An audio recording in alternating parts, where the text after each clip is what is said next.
Sunday suspense, শুধুমাত্র radio Mirchi 98.3 FM A. It's hot.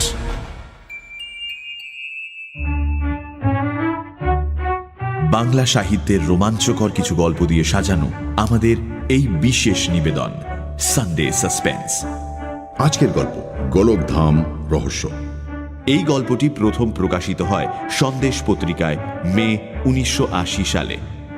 প্রধান চরিত্রে ফেলুদা, তোপসে, সুবীর দত্ত, শঙ্কর দত্ত, মিস্টার দাস্তুর, মিস্টার সুখওয়ানি, সিধু জ্যাঠা, রণজিৎ, ইন্সপেক্টর বক্সি এবং নিহার দত্ত। ফেলুদা সব্যসাচী চক্রবর্তী, তোপসে ও অন্যান্য কয়েকটি ভূমিকায় দীপ, রণজিৎ ব্যানার্জির ভূমিকায় নীল, শঙ্কর দত্ত, নিহার দত্ত এবং গল্পের সূত্রধার মীর। শুরু হচ্ছে গোলকধাম রহস্য।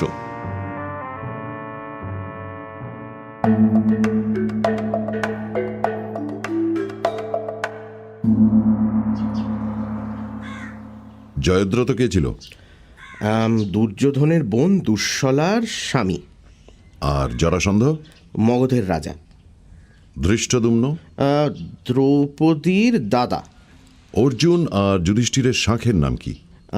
অর্জুনের দেবদত্ত, যুধিষ্ঠিরের অনন্ত বিজয়। কোন অস্ত্র ছুঁড়লে শত্রুরা মাথা গুলিয়ে সেম সাইড করে বসে? তাষ্ট্র। Very good. যাক বাবা, পাশ করেছি। ইদানিং রামায়ণ মহাভারত হলো ফেলুদার যাকে বলে স্টেপল রিডিং। সেই সঙ্গে অবশ্যই আমিও পড়ছি, আর তাতে কোনো আফসোস নেই।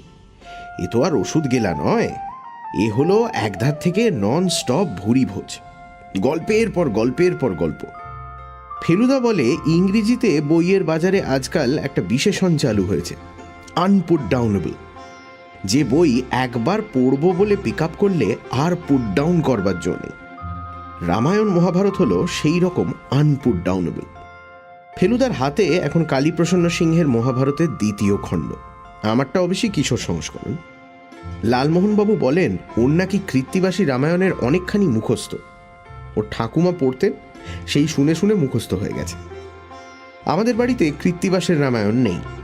ভাবছি একটা জোগাড় করে জটায়ুর স্মরণ শক্তিটা পরীক্ষা করে দেখব। ভদ্রলোক আপাতত ঘরবন্দি অবস্থায় পুজোর উপন্যাস লিখছেন, তাই দেখা সাক্ষাৎটা একটু কম। বই থেকে মুখ তুলে রাস্তার দরজাটার দিকে চাইতে হলো ফেলুদাকে। কলিং বেল বেজে উঠেছে। হিজলিতে একটা খুনের রহস্য সমাধান করে গত শুক্রবার ফিরেছে ফেলুদা। এখন আয়েশের মেজাজ, তাই বোধহয় বেলের শব্দে তেমন আগ্রহ দেখালো না। ও যা পারিশ্রমিক নেয় তাতে মাসে একটা করে কেস পেলেই ওর দিব্যি চলে যায়।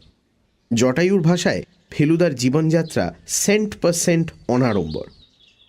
এখানে বলে রাখি, জটায়ুর জিভের সামান্য জড়তার জন্য অনাড়ম্বরটা মাঝে মাঝে অনাড়ম্বর হয়ে যায়। সেটা শোধরানোর জন্য ফেলুদা ওকে একটা সেন্টেন্স গড়গড় করে বলা অভ্যেস করতে বলেছিল। সেটা হলো 12 হাঁড়ি রাবড়ি বড় বাড়াবাড়ি।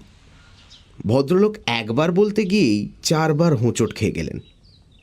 ফেলুদা বলে, নতুন চরিত্র যখন আসবে তখন গোড়াতেই তার একটা মোটামুটি বর্ণনা দিয়ে রাখবি। তুই না দিলে পাঠক নিজেই একটা চেহারা কল্পনা করে নেবে। তারপর হয়তো দেখবে যে তোর বর্ণনার সঙ্গে তার কল্পনার অনেক তফাৎ। তাই বলছি। ঘরে যিনি ঢুকলেন তার রং ফর্সা, হাইট আন্দাজ 5 ফুট 9 ইঞ্চি, বয়স 50-50, কানের দুপাশের চুল পাকা, থুতনির মাঝখানে একটা আঁচিল, পরনে ছাই রঙের সাফারি স্যুট। ঘরে ঢুকে যেভাবে গলা খাঁকড়ালেন তাতে একটা ইতস্তত ভাব ফুটে ওঠে। আর খাঁকড়ানির সময় ডান হাতটা মুখের কাছে উঠে আসাতে মনে হলো ভদ্রলোক একটু সাহেবী ভাবাপন্ন। সরি, অ্যাপয়েন্টমেন্ট করে আসতে পারিনি। সোফার এক পাশে বসে বললেন আগন্তুক। আমাদের ওদিকে রাস্তা খোঁড়াখুঁড়িতে লাইনগুলো সব ডেড। ফেলুদা মাথা নাড়ল। খোঁড়াখুঁড়িতে শহরের কি অবস্থা হয়েছে সেটা আমাদের সকলেরই জানা আছে। আমার নাম সুবীর দত্ত। গলা স্বরে মনে হয় দিব্যি টেলিভিশনে খবর পড়তে পারেন। আপনি তো প্রাইভেট ইনভেস্ট? আগে হ্যাঁ। আমি এসেছি আমার দাদার ব্যাপারে। ফেলুদা চুপ। মহাভারত বন্ধ অবস্থায় তার কোলের ওপরে, তবে একটা বিশেষ জায়গায় আঙুল গোঁজা রয়েছে। অবশ্যই তার আগে আমার পরিচয়টা একটু দেওয়া দরকার। আমি করবেট অ্যান্ড নরিস কোম্পানিতে সেলস এক্সিকিউটিভ। ক্যামাক স্ট্রিটের দীনেশ চৌধুরীকে বোধহয় আপনি চেনেন। উনি আমার কলেজের সহপাঠী ছিলেন। দীনেশ চৌধুরী ফেলুদার একজন মক্কেল, সেটা জানতাম। I see. ভীষণ সাহেবী কায়দায় গম্ভীর গলায় বলল ফেলুদা। ভদ্রলোক এবার তাঁর দাদার কথায় চলে গেলেন। দাদা এককালে বায়োকেমিস্ট্রিতে খুব নাম করেছিলেন। নিহার দত্ত ভাইরাস নিয়ে রিসার্চ করছিলেন। এখানে নয়, আমেরিকায়, মিশিগান ইউনিভার্সিটিতে। ল্যাবরেটরিতে কাজ করতে করতে একটা এক্সপ্লোশন হয়। দাদার প্রাণ নিয়ে টানাটানি হয়, কিন্তু শেষে ওখানকারই হাসপাতালের এক ডাক্তার ওকে বাঁচিয়ে তোলে। তবে চোখ দুটোকে বাঁচানো যায়নি। অন্ধ হয়ে যান? অন্ধ। সেই অবস্থায় দাদা দেশে ফিরে আসেন। ওখানে থাকতেই একজন আমেরিকান মেয়েকে বিয়ে করেন। অ্যাক্সিডেন্টের পর মহিলা দাদাকে ছেড়ে চলে যান। তারপর আর দাদা বিয়ে করেননি। তার গবেষণাও তাহলে শেষ হয়নি? না, সেই দুঃখেই হয়তো দাদা প্রায় মাস ছয়েক কারোর সঙ্গে কথা বলেননি। আমরা ভেবেছিলাম হয়তো মাথা খারাপ হয়ে গেছে। শেষে ক্রমে মোটামুটি স্বাভাবিক অবস্থায় ফিরে আসেন। এখন কি অবস্থা? বিজ্ঞানে এখনো উৎসাহ আছে, সেটা বোঝা যায়। একটি ছেলেকে রেখেছেন, ওর হেল্পার বা সেক্রেটারি বলতে পারেন। সেও বায়োকেমিস্ট্রির ছাত্র। তার একটা কাজ হচ্ছে সায়েন্স ম্যাগাজিন থেকে প্রবন্ধ পড়ে শোনানো। এমনিতে যে দাদা একেবারে হেল্পলেস তা নন।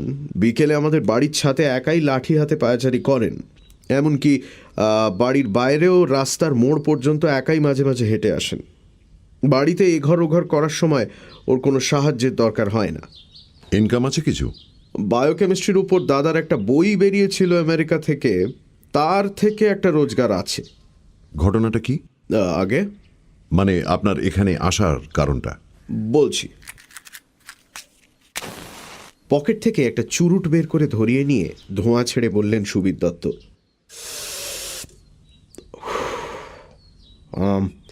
দাদার ঘরে কাল রাত্রিরে চোর এসেছিল। সেটা কি করে বুঝলেন? ফেলুদা এতক্ষণে হাত থেকে মহাভারত নামিয়ে সামনের টেবিলের ওপর রেখে প্রশ্নটা করল। দাদা নিজে বোঝেননি। ওর চাকরটাও যে খুব বুদ্ধিমান তা নয়। 9টার সময় ওর সেক্রেটারি এসে ঘরের চেহারা দেখে ব্যাপারটা বুঝতে পারে। ডেস্কের দুটো দেরাজি আধখোলা, কাগজপত্র কিছু মেঝেতে ছড়ানো, ডেস্কের ওপর জিনিসপত্র ওলটপালট, এমনকি গোদরেজের আলমারির চাবির চারপাশে ঘষ্টানোর দাগ। বোঝাই যায় কেউ আলমারিটা খোলার চেষ্টা করেছে। আপনাদের পাড়ায় চুরি হয়েছে ইদানিং? হয়েছে। আমাদের বাড়ির দুটো বাড়ি পরে। পাড়ায় এখন দুটো পুলিশের লোক টহল দেয়। পাড়া বলতে বালিগঞ্জ পার্ক। আমাদের বাড়িটা প্রায় 80 বছরের পুরনো, ঠাকুরদার তৈরি। খুলনায় জমিদারি ছিল আমাদের। ঠাকুরদা চলে আসেন কলকাতায় 1890-তে। রাসায়নিক যন্ত্রপাতির ম্যানুফ্যাকচারিংয়ের ব্যবসা শুরু করেন। কলেজ স্ট্রিটে বড় দোকান ছিল আমাদের। বাবাও চালিয়েছিলেন কিছুদিন ব্যবসা। বছর 30 আগে উঠে যায়। আপনার বাড়িতে এখন লোক কজন? আগের তুলনায় অনেক কম। বাবা মা দুজনেই মারা গেছেন। আমার স্ত্রীও 75-এ। আমার দুটি মেয়ের বিয়ে হয়ে গেছে। বড় ছেলে জার্মানিতে। এখন মেম্বার বলতে আমি, দাদা আর আমার ছোট ছেলে। দুটি চাকর আর একটা রান্নার লোক আছে। আমরা দোতলায় থাকি। একতলাটা দুভাগ করে ভাড়া দিয়েছি। কারা থাকে সেখানে? সামনের ফ্ল্যাটে থাকেন মিস্টার দস্তুর, ইলেকট্রিক্যাল গুডসের ব্যবসা। পিছনে থাকেন মিস্টার সুখওয়ানি, অ্যান্টিকের দোকান আছে লিন্সে স্ট্রিটে। এদের ঘরে চোর ঢোকেনি? শুনে তো বেশ অবস্থাপন্ন বলে মনে হয়। পয়সা তো আছেই। ফ্ল্যাটগুলোর ভাড়া 2500 করে। সুখওয়ানির ঘরে দামি জিনিস আছে বলেও দরজা বন্ধ করে শোয়। দস্তুর বলে বন্ধ করে ওর সাফোকেশন হয়। চোর আপনার দাদার ঘরে ঢুকেছিল কি নিতে অনুমান করতে পারেন? দেখুন, দাদার অসমাপ্ত গবেষণার কাগজপত্র দাদার আলমারিতেই থাকে। আর সেগুলো যে অত্যন্ত মূল্যবান তাতে কোনো সন্দেহ নেই। অবশ্যই সাধারণ চোর আর তার মূল্য কি বুঝবে। আমার ধারণা চোর টাকা নিতেই ঢুকেছিল। অন্ধলোকের ঘরে চুরির একটা সুবিধে আছে, সেটা তো বুঝতেই পারেন।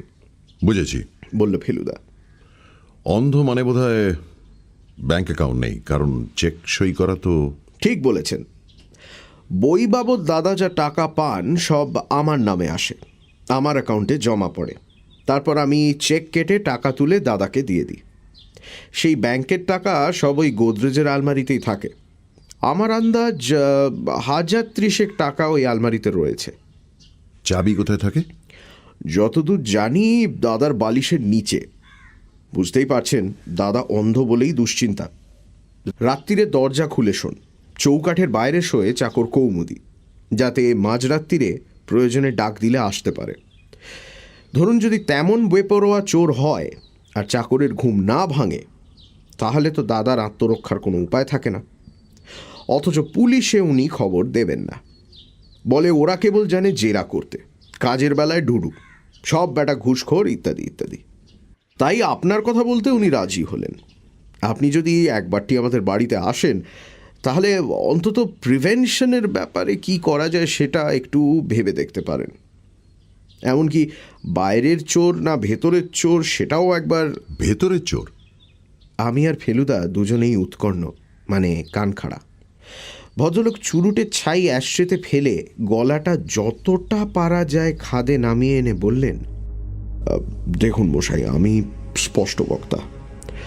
আপনার কাছে যখন এসেছি তখন জানি ঢেকে ঢুকে কথা বললে আপনার কোনো সুবিধা হবে না। প্রথমত, আমাদের দুজন ভাড়াটের একটিকেও আমার খুব পছন্দ না। সুখানি এসেছে বছর 3 হলো। আমি নিজে জানি না, কিন্তু যারা পুরনো আর্টের জিনিস টিনিস কেনে তেমন লোকের কাছে শুনেছি সুখানি লোকটা সিধে নয়, পুলিশের নজর আছে ওর উপরে। আর অন্য ভাড়াটে? দস্তুর এসেছে মাস 4 হলো। ও ঘরটায় আমার বড় ছেলে থাকতো। সে পার্মানেন্টলি দেশের বাইরে, ডুসেলডর্ফে একটা ইঞ্জিনিয়ারিং ফার্মে চাকরি করে, জার্মান মেয়ে বিয়ে করেছে। দস্তুর লোকটার সম্বন্ধে বদনাম শুনিনি, তবে সে এত অতিরিক্ত রকম চাপা যে সেটাই সন্দেহের কারণ হয়ে দাঁড়ায়। আর ভদ্রলোক থামলেন, তারপর বাকি কথাটা বললেন মুখ নামিয়ে, দৃষ্টি ছাইদানিটার দিকে রেখে।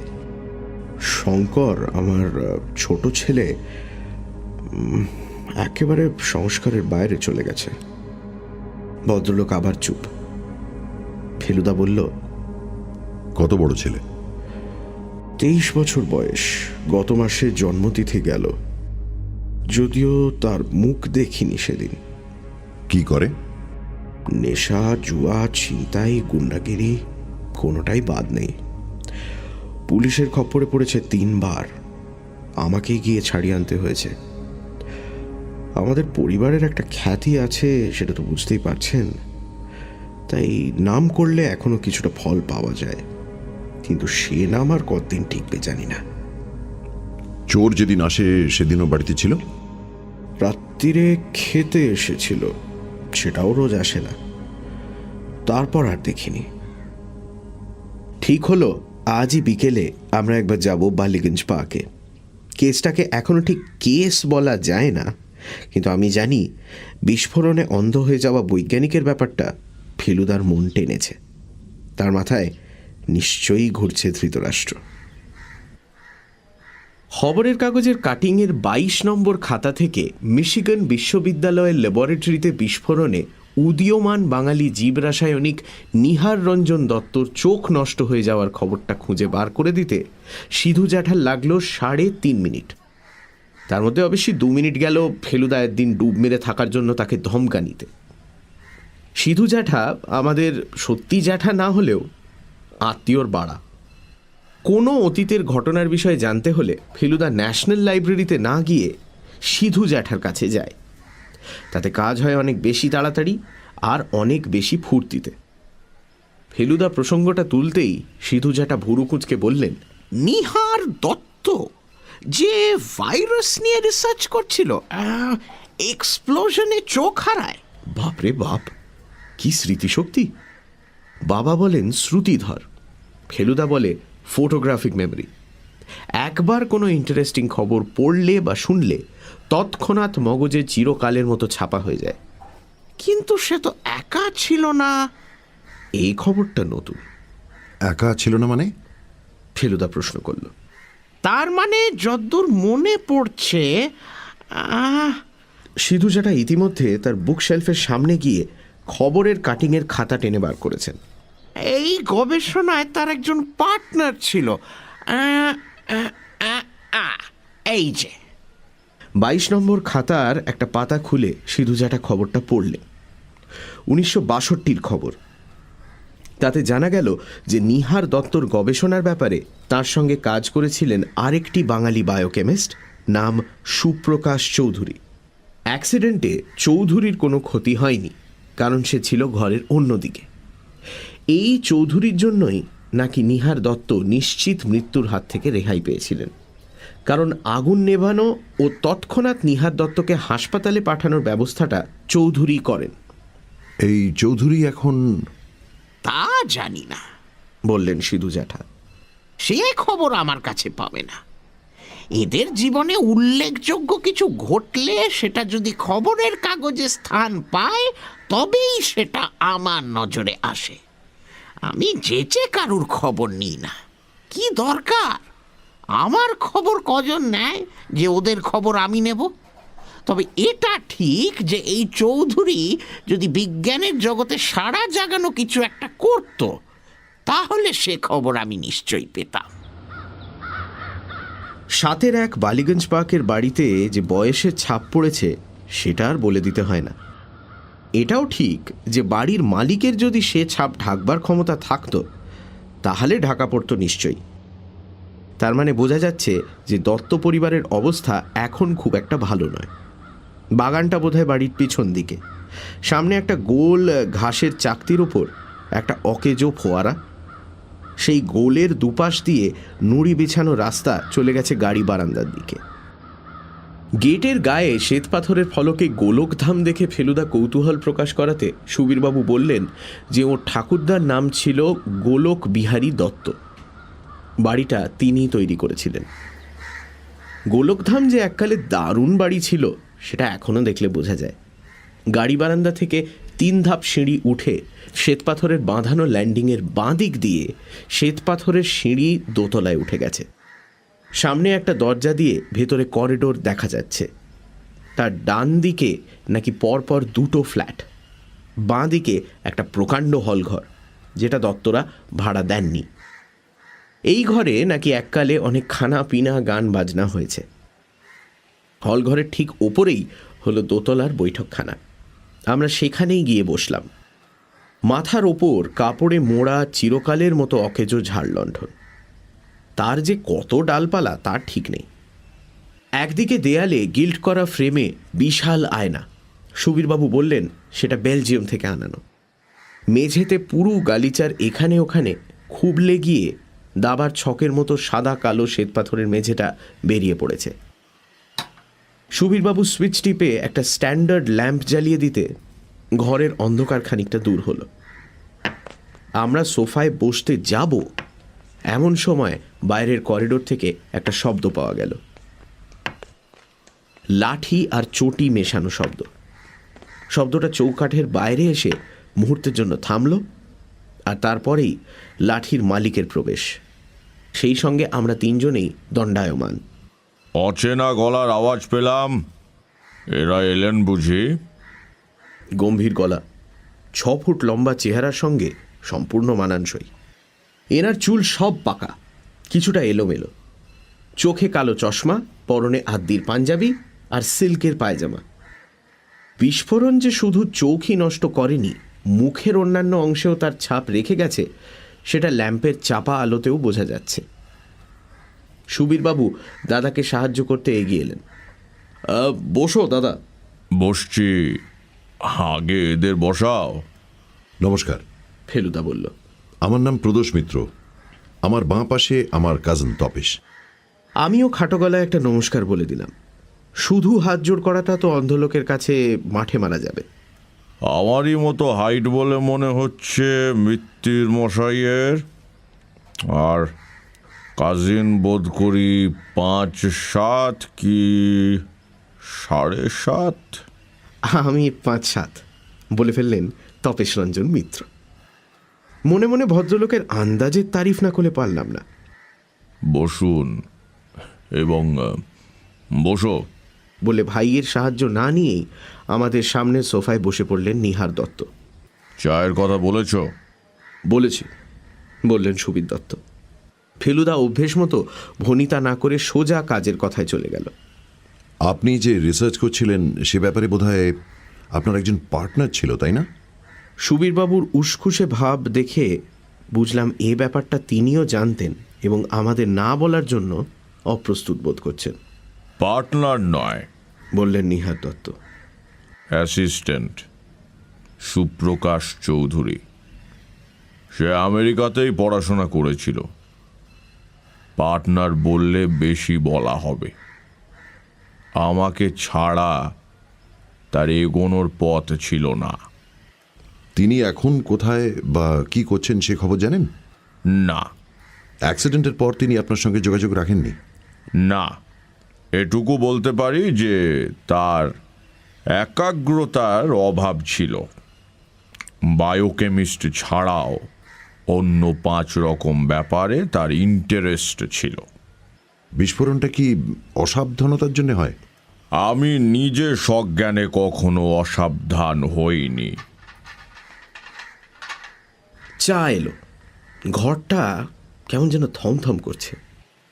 সুবীরবাবুর দিকে আর চোখে দেখলাম, তাঁরও যেন তটস্থ ভাব। ফেলুদা এক দৃষ্টে চেয়ে আছে কালো চশমাটার দিকে। চায়ের সঙ্গে সিঙাড়া আর রাজভোগ। আমি প্লেটটা হাতে তুলে নিলাম। ফেলুদার যেন খাওয়ার ব্যাপারে কোনো আগ্রহ নেই। ও একটা চারমিনার ধরিয়ে নিয়ে বলল, আপনি যে ব্যাপারটা নিয়ে গবেষণা করছিলেন সেটা তাহলে অসমাপ্তই রয়ে গেছে? সেদিকে কেউ অগ্রসর হলে খবর পেতাম নিশ্চয়ই।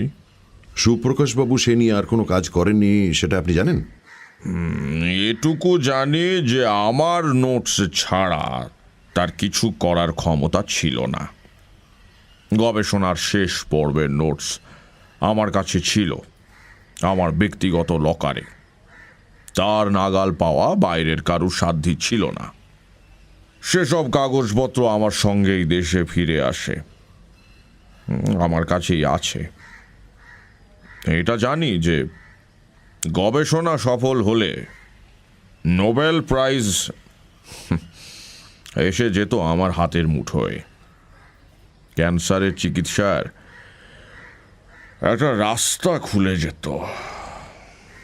ফেলুদা চায়ের পেয়ালাটা তুলে নিয়েছে। আমিও ইতিমধ্যে চুমুক দিয়ে বুঝেছি এ চা ফেলুদার মতো খুঁতখুঁতে লোককেও খুশি করবে। কিন্তু চুমুক দিয়ে তার মুখের অবস্থা কি হয় সেটা আর দেখা হলো না। ঘরের বাতি নিভে গেল। লোডশেডিং। কদিন থেকে ঠিক এই সময়টাতেই যাচ্ছে। সোফা ছেড়ে উঠে পড়ে বললেন সুবীরবাবু। কৌমুদি। বাইরে এখনো অল্প আলো রয়েছে। সেই আলোতেই সুবীরবাবু চাকরের খোঁজে ঘর থেকে বেরিয়ে গেলেন। বাতি গেল বুঝি? প্রশ্ন করলেন নিহার দত্ত। তারপর একটা দীর্ঘশ্বাস ফেলে বললেন, এতে আমার কিছু এসে যায় না। গ্র্যান্ডফাদার ক্লকটা ঠিক এই সময় আমাদের চমকে দিয়ে বেজে উঠল। 6টা। সুবীরবাবু ফিরলেন। পেছনে মোমবাতি হাতে চাকর কৌমুদি। মাঝের টেবিলে মোমবাতি রাখায় সকলের মুখ আবার দেখা যাচ্ছে। নিহারবাবুর কালো চশমার 2 কাঁচে 2টি কম্পমান হলদে বিন্দু, মোমবাতির শিখার ছায়া। ফেলুদা চায়ে আরেকটা চুমুক দিয়ে আবার চশমার দিকে চেয়ে বলল, আপনার গবেষণার নোটস যদি অন্য কোনো বায়োকেমিস্টের হাতে পড়ে তাহলে তার পক্ষে সেটা লাভজনক হবে কি? নোবেল প্রাইজটা যদি লাভ বলে মনে করেন তাহলে হতে পারে বই কি। আপনার কি মনে হয় এই কাগজপত্র চুরি করার জন্য চোর আপনার ঘরে ঢুকেছিল? সেরকম মনে করার কোনো কারণ নেই। আরেকটা প্রশ্ন, আপনার এই নোটসের কথা আর কে জানে? বৈজ্ঞানিক মহলে অনেকেই এটার অস্তিত্ব অনুমান করতে পারে, আর জানে আমার বাড়ির লোকেরা আর আমার সেক্রেটারি রণজিৎ। বাড়ির লোক বলতে কি একতলার 2 ফ্ল্যাটের বাসিন্দাদের কথাও বলছেন? তারা কি জানে না জানে তা আমি জানি না। এরা ব্যবসাদার লোক, জানলেও কোনো ইন্টারেস্ট হওয়ার কথা না। অবশ্যই আজকাল তো সব জিনিস নিয়েই ব্যবসা চলে, এ ধরনের কাগজপত্র নিয়েই বা চলবে না কেন? বিজ্ঞানী হলেই তো আর ধর্মপুত্র যুধিষ্ঠির হয় না। নিহারবাবু উঠে পড়লেন, সেই সঙ্গে আমরাও। আপনার ঘরটা একবার দেখতে পারি কি? ফেলুদা প্রশ্ন করল। ভদ্রলোক চৌকাঠের মুখে থেমে গিয়ে বললেন, দেখবেন বই কি, সুবীর দেখিয়ে দেবে। আমি ছাতে সান্ধ্য ভ্রমণটা সেরে আসি। করিডোরে বেরিয়ে এলাম চারজনে। অন্ধকার আরো ঘনিয়ে এসেছে। করিডোরের ডাইনে বাঁয়ে ঘরগুলোর ভিতর থেকে মোমবাতির ক্ষীণ আলো বাইরে এসে পড়েছে। নিহারবাবু লাঠি ঠকঠক করে ছাতের সিঁড়ির দিকে এগিয়ে গেলেন। শুনলাম তিনি বলছেন, স্টেপ গোনা আছে, 17 স্টেপ গিয়ে বাঁয়ে ঘুরে সিঁড়ি, 7 + 8 15 ধাপ উঠে ছাদ। প্রয়োজন হলে খবর দেবেন। নিহারবাবুর বেশ বড় ঘরের একপাশে অনেকখানি জুড়ে পুরনো আমলের খাট। খাটের পাশে একটা ছোট গোল টেবিল, তাতে ঢাকনি চাপা গেলাসে জল, আর তার পাশে রাংতায় মোড়া গোটা 10 বড়ি, বোধহয় ঘুমের ওষুধ। এই টেবিলের পাশে জানলার সামনে একটা আরাম কেদারা, তার পিঠে অনেক দিনের ব্যবহারের ফলে বেতের বুননিতে কালশিটে পড়ে গেছে। মনে হলো এই আরাম কেদারাতেই বেশিরভাগ সময় কাটান নিহারবাবু।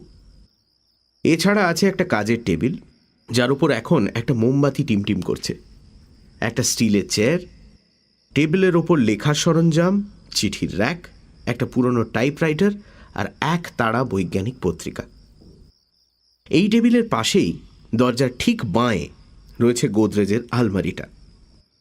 ঘরে ঢুকেই একবার চারিদিকে চোখ বুলিয়ে নিয়ে ফেলুদা তার মিনি টর্চ দিয়ে আলমারির চাবির গর্তটা ভালো করে দেখে বলল, খোলার চেষ্টার অভাব হয়নি, গর্তের চারপাশে দাগ। তারপর এগিয়ে গিয়ে বেডসাইড টেবিল থেকে বড়ির পাতাটা তুলে নিয়ে বলল, সোনেরিল। বুঝেছিলাম নিহারবাবু বেশ কড়া ওষুধ খান, না হলে ঘুম ভেঙে যাওয়ার কথা। তারপর চৌকাঠের বাইরে দাঁড়ানো চাকর কৌমুদির দিকে ফিরে বলল, তোমার ঘুম ভাঙল না? তুমি কিরকম পাহারা দাও বাবুকে? কৌমুদির মাথা হেঁট হয়ে গেল। সুবীরবাবু বললেন, ও বেজায় ঘুম কাতুরে, এমনিতেই 3 বার না ডাকলে ওঠে না। বাইরে থেকে পায়ের আওয়াজ পেয়েছিলাম আগেই। এবার একটি বছর 30-এর ভদ্রলোক ঘরে এসে ঢুকলেন। রোগা, চোখে চশমা, চুল কোঁকড়া। সুবীরবাবু আলাপ করিয়ে দিতে বুঝলাম ইনি নিহারবাবুর সেক্রেটারি, নাম রণজিৎ বন্দ্যোপাধ্যায়। কে জিতল? ফেলুদার অপ্রত্যাশিত প্রশ্ন করা হয়েছে সেক্রেটারি মশাইকে। রণজিৎবাবুর ফ্যালফ্যালে ভাব দেখে ফেলুদা হেসে বলল, আপনার পাতলা টেরিলিনের শার্টের পকেটে স্পষ্ট দেখতে পাচ্ছি খেলার টিকিটের কাউন্টার ফয়েল। তার ওপর রোদে মুখ ঝলসানো, লিগের বড় খেলা দেখে এলেন, সেটা অনুমান করাটা কি খুব কঠিন? ইস্ট বেঙ্গল, হেসে বললেন রণজিৎবাবু। সুবীরবাবুর মুখেও তারিফ আর বিস্ময় মেশানো হাসি। আপনি এখানে কতদিন কাজ করছেন? 4 বছর। নিহারবাবু তার বিস্ফোরণের ঘটনার বিষয়ে কখনো কিছু বলেছেন? আমি জিজ্ঞেস করেছিলাম, বললেন রণজিৎবাবু। কিন্তু উনি খুলে কিছু বলতে চাননি। তবে চোখ গিয়ে যে সাংঘাতিক ক্ষতি হয়েছে সেটা উনি মাঝে মাঝে নিজের অজান্তেই বলে ফেলেন। আর কিছু বলেন? রণজিৎবাবু একটু ভেবে বললেন, একটা কথা বলতে শুনেছি, উনি যে এখনও বেঁচে আছেন তার কারণ হলো ওর একটা কাজ এখনও অসমাপ্ত রয়ে গেছে। সেটা কি কাজ আমি জিজ্ঞেস করতে সাহস পাইনি। মনে হয় উনি এখনও আশা রাখেন যে ওর গবেষণাটা উনি শেষ করবেন। নিজে তো আর পারবেন না, অন্য কাউকে দিয়ে করাবেন, এটাই হয়তো ভেবেছেন, তাই নয় কি? তাই বোধ হয়। আপনার এখানে ডিউটি কতক্ষণ? এই 9টায় আসি, 6টায় যাই। আজ খেলা দেখার জন্য তাড়াতাড়ি ছুটি চেয়ে নিয়েছিলাম, উনি আপত্তি করেননি। তবে বাইরে গেলেও সন্ধেবেলা আমি একবার এখানে হয়ে যাই, যদি ওর কোনো। গোদরেজের চাবি কোথায় থাকে? ফেলুদা হঠাৎ প্রশ্ন করল। টাকা আর গবেষণার নোটস কি অবস্থায় থাকে সেটা একবার দেখে নিতে চাই। ওই বালিশের নিচে। ফেলুদা এগিয়ে গিয়ে বালিশের তলায় হাত ঢুকিয়ে 5টা চাবি সমেত একটা রিং বার করল। তারপর তা থেকে প্রয়োজনীয় চাবিটা বেছে নিয়ে আলমারি খুলল। টাকা কোথায় থাকে? ওই দেরাজে। রণজিৎবাবু আঙুল দেখালেন। ফেলুদা দেরাজটা টেনে খুলল। সে কি? রণজিৎবাবুর চোখ কপালে। মোমবাতির আলোতেই বুঝলাম তার মুখ ফ্যাকাশে হয়ে গেছে। দেরাজের মধ্যে একটা পাকানো কাগজ। খুলে দেখা গেল সেটা কুষ্ঠি, আর একটা কাশ্মীরি কাঠের বাক্সে কিছু পুরনো চিঠিপত্র। আর কিচ্ছু নেই। এ কি করে হয়? রণজিৎবাবুর গলা দিয়ে যেন আওয়াজ বেরোতে চাইছে না।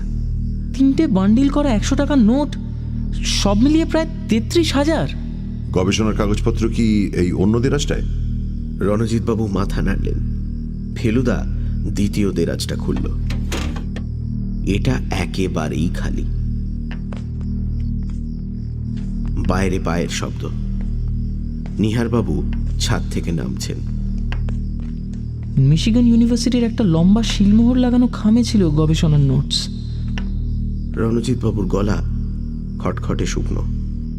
আজ সকালে ছিল টাকা আর কাগজপত্র? আমি নিজে দেখেছি, বললেন সুবীরবাবু। 100 টাকার নোটের নম্বরগুলো সব নোট করা আছে।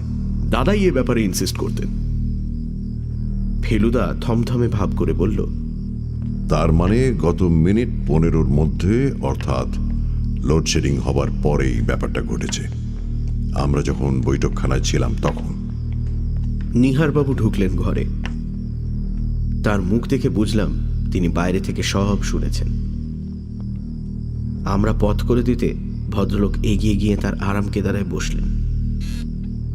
তারপর দীর্ঘশ্বাস ফেলে বললেন,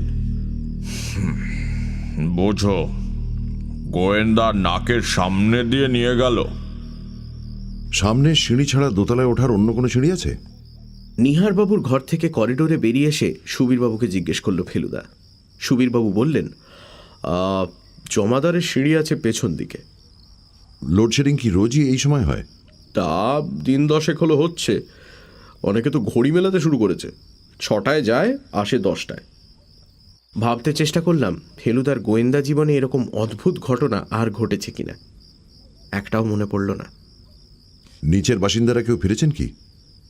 সিঁড়ির মুখটায় এসে ফেলুদা প্রশ্ন করল। সেটা একবার খোঁজ করা যেতে পারে, বললেন সুবীরবাবু। মোটামুটি এই সময়টাতেই আসে।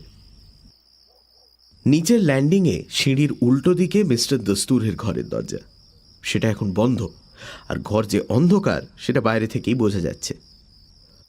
সুখওয়ানির ঘরে যেতে হলে পেছন দিক দিয়ে যেতে হবে, বললেন সুবীরবাবু।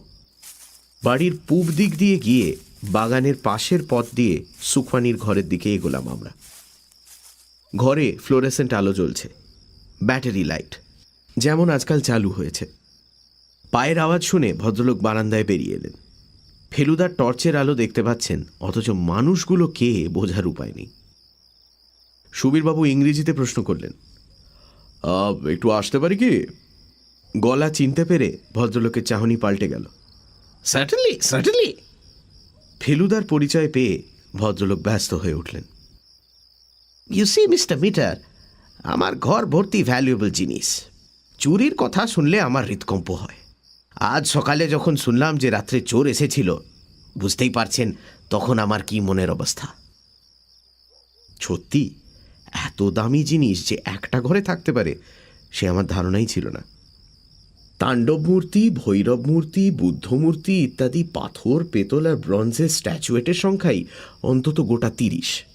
তাছাড়া ছবি, বই, পুরনো ম্যাপ, নানান রকম পাত্র, ঢাল তলোয়ার, পিগদান, গড়গড়া, আতরদান, এসব তো আছেই। ফেলুদা পরে বলেছিল, টাকা থাকলে অন্তত বই আর প্রিন্টগুলো সব কিনে ফেলতাম রে তপসে। ভদ্রলোককে জিজ্ঞেস করাতে তিনি বললেন তিনি নাকি লোডশেডিংয়ের ঠিক 10 মিনিট আগে ফিরেছেন। এই 10 মিনিটের মধ্যে কেউ এদিকটা এসেছিল কি?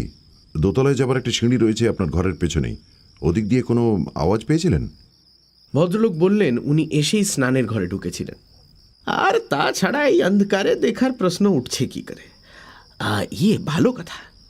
আপনারা কি বাইরের লোককে সন্দেহ করছেন? কেন বলুন তো? আপনারা মিস্টার দস্তুরের সঙ্গে কথা করেছেন? ভাবটা যেন আমরা দস্তুরের সঙ্গে কথা বললেই বুঝে যাব যে তাকে ছাড়া আর কাউকে সন্দেহ করা চলতে পারে না। ফেলুদা কিছু বলার আগেই ভদ্রলোক বললেন, he is a most peculiar character. আমি জানি আমার প্রতিবেশী সম্বন্ধে এরকম কথা বলা উচিত নয়, কিন্তু আমি ওকে কিছুদিন থেকে ওয়াচ করছি। গোড়ায় আলাপ হওয়ার আগে শুধু ওর নাক ডাকার শব্দ পেতাম ওর জানলা দিয়ে। আমার বিশ্বাস সে শব্দ দোতলা অবধি পৌঁছে যায়। সুবীরবাবুর ঠোঁটের কোণে হাসি দেখে মনে হলো সুখমানি খুব বাড়িয়ে বলেনি। তারপর আলাপ হয় যখন একদিন সকালে ও আমার টাইপরাইটার ধার নিতে আসে। আমার ঘরের জিনিসপত্র দেখে যেরকম লোলুপ দৃষ্টি দিচ্ছিল সেটা আমার মোটেই ভালো লাগেনি। সাধারণ কৌতূহল বসে জিজ্ঞেস করলাম ও কি করে। বলল ইলেকট্রিক্যাল গুডসের ব্যবসা। আরে বাবা, তাই যদি হয় তাহলে এই লোডশেডিং এর বাজারে ঘরে একটা ব্যাটারি লাইট আর পাখার ব্যবস্থা করেনি কেন? সমস্ত ব্যাপারটাই সন্দেহজনক। ভদ্রলোক থামলেন আর আমরা সেই ফাঁকে উঠে পড়লাম। ফেলুদা বেরোবার আগে বলল, অস্বাভাবিক কিছু দেখলে মিস্টার দত্তকে জানালে আমাদের কাজের খুব সুবিধে হবে। পূবের গলিটা দিয়ে বাড়ির সামনের দিকে এগোনোর সময় একটা ট্যাক্সির হর্ন পেয়েছিলাম। এবার দেখলাম একজন ভদ্রলোক নুড়ি ফেলা পথের উপর দিয়ে গাড়ি বারান্দার দিকে এগিয়ে আসছেন।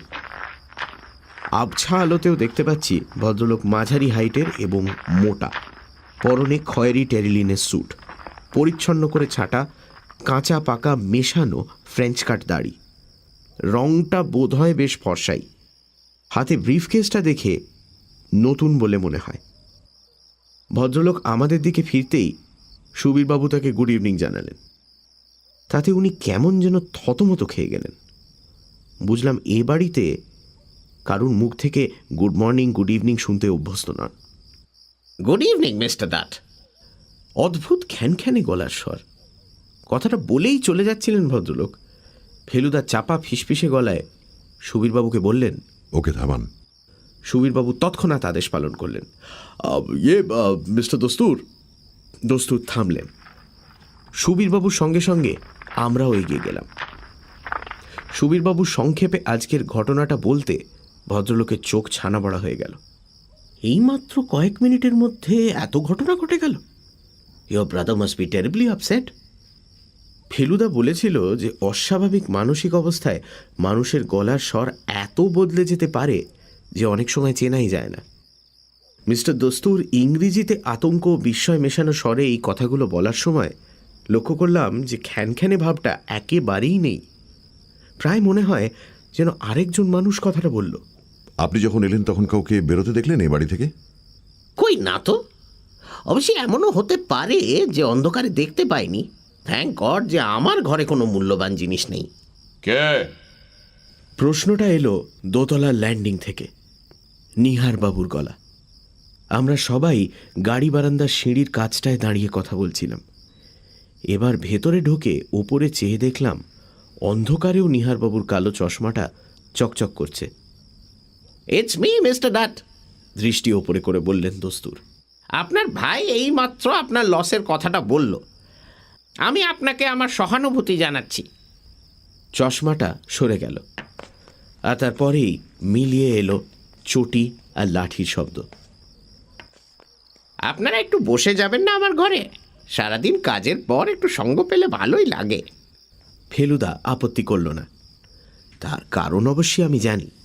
যে বাড়িতে ক্রাইম ঘটেছে সে বাড়ির লোকেদের চিনে রাখা গোয়েন্দার গোড়ার কাজ। সুখওয়ানির ঘরের পর মিস্টার দস্তুরের বৈঠকখানার ন্যাড়া ভাবটা সত্যিই দেখবার মতো। আসবাব বলতে একটা সোফা, দুটো কাউচ, একটা রাইটিং ডেস্ক আর একটা বুকশেলফ। সোফার সামনে একটা নিচু টেবিল আছে বটে, তবে সেটা নেহাতি ছোট। তারই ওপর একটা মোমবাতি রাখা ছিল। ফেলুদা সেটা ও লাইটার দিয়ে জ্বালিয়ে দিল। এখন দেখলাম দেয়ালে একটি মাত্র ক্যালেন্ডার ছাড়া আর কিছুই নেই। ভদ্রলোক ভিতর দিকে গিয়েছিলেন বোধহয় চাকরকে ডাকতে। ফিরে আসতে ফেলুদা তাকে একটা সিগারেট অফার করল। No thanks. ক্যান্সারের ভয়ে ধূমপানটা বছর 3 হলো ছেড়ে দিয়েছি। অন্যের ধূমপানে আশা করি আপত্তি নেই। আপনার অ্যাস্ট্রেতে অলরেডি একটা আধ খাওয়া সিগারেট পড়ে আছে। ফেলুদা টুকরোটা তুলে নিয়ে বলল, আমারই ব্র্যান্ড। চারমিনানের টুকরো আমিও দূর থেকেই চিনতে পারি। দস্তুর বলল, অনেকবার ভেবেছি সুখওয়ানির মতো আমিও আলো পাখার একটা ব্যবস্থা করে নিই। তারপর যখন মনে হয়েছে যে কলকাতায় 90% লোককে গরম আর অন্ধকার ভোগ করতে হচ্ছে, তখন মনটা খারাপ হয়ে যায়। সেই কারণে আমিও আপনার তো ইলেকট্রিক্যাল গুডসের ব্যবসা। ইলেকট্রিক্যাল সুখমানি যে বলছিলেন, সুখওয়ানি ওই রকমই, ইলেকট্রিক্যাল না, ইলেকট্রনিক্স। বছর খানেক হলো শুরু করেছি। আপনি নিজেই? না, আমার এক বন্ধুর সঙ্গে পার্টনারশিপ। আমি বম্বের লোক, তবে অনেক দিন দেশের বাইরে। জার্মানিতে একটা কম্পিউটার ম্যানুফ্যাকচারিং ফার্মে কাজ করতাম। বন্ধু কলকাতা থেকে লিখলো এখানে চলে আসতে, পয়সা ওর আর আমি জোগাচ্ছি অভিজ্ঞতা। কবে এলেন কলকাতায়? গত নভেম্বরে। বন্ধুর বাড়িতে ছিলাম মাস তিনেক। এই ফ্ল্যাটের খবরটা পেয়ে এখানে চলে আসে। চাকর কোল্ড ড্রিঙ্কস নিয়ে এলো, থামস আপ। মিস্টার দস্তুর ফেলুদার পরিচয় আগেই পেয়েছেন। এবার গলাটা নামিয়ে বললেন, মিস্টার মিটা, আমার ঘরে মূল্যবান জিনিস নেই ঠিকই, কিন্তু একটা কথা আপনাকে না বলে পারছি না। আমার প্রতিবেশীটি কিন্তু খুব সিধে লোক নন। তার ঘরে নানান রকম গোপন কারবার চলে, গর্হিত ব্যাপার। আপনি জানলেন কি করে? আমার স্নানের ঘর আর ওর স্নানের ঘর লাগোয়া, দুটোর মাঝখানে একটা বন্ধ দরজা আছে। সে দরজায় কান লাগালে মাঝে মাঝে ওর শোয়ার ঘর থেকে কথাবার্তা শোনা যায়। ফেলুদা গলা খাঁকড়িয়ে বলল, এইভাবে কান লাগানোও একটা গরিব ব্যাপার নয় কি? মিস্টার দস্তুর একটুও অপ্রস্তুত না হয়ে বললেন, সেটা করতাম না। যখন দেখলাম যে আমার চিঠি ভুল করে ওর হাতে পড়লে ও জল দিয়ে খাম খুলে তারপর আবার আঠা দিয়ে সেঁটে ফেরত দেয়, তখন একটা পাল্টা দুষ্টুমি করার লোভ সামলাতে পারলাম না। আমি নির্ঝঞ্ঝাট মানুষ, কিন্তু উনি যদি আমার পিছনে লাগেন তাহলে আমিও ওকে ছাড়বো না, এই বলে দিলাম।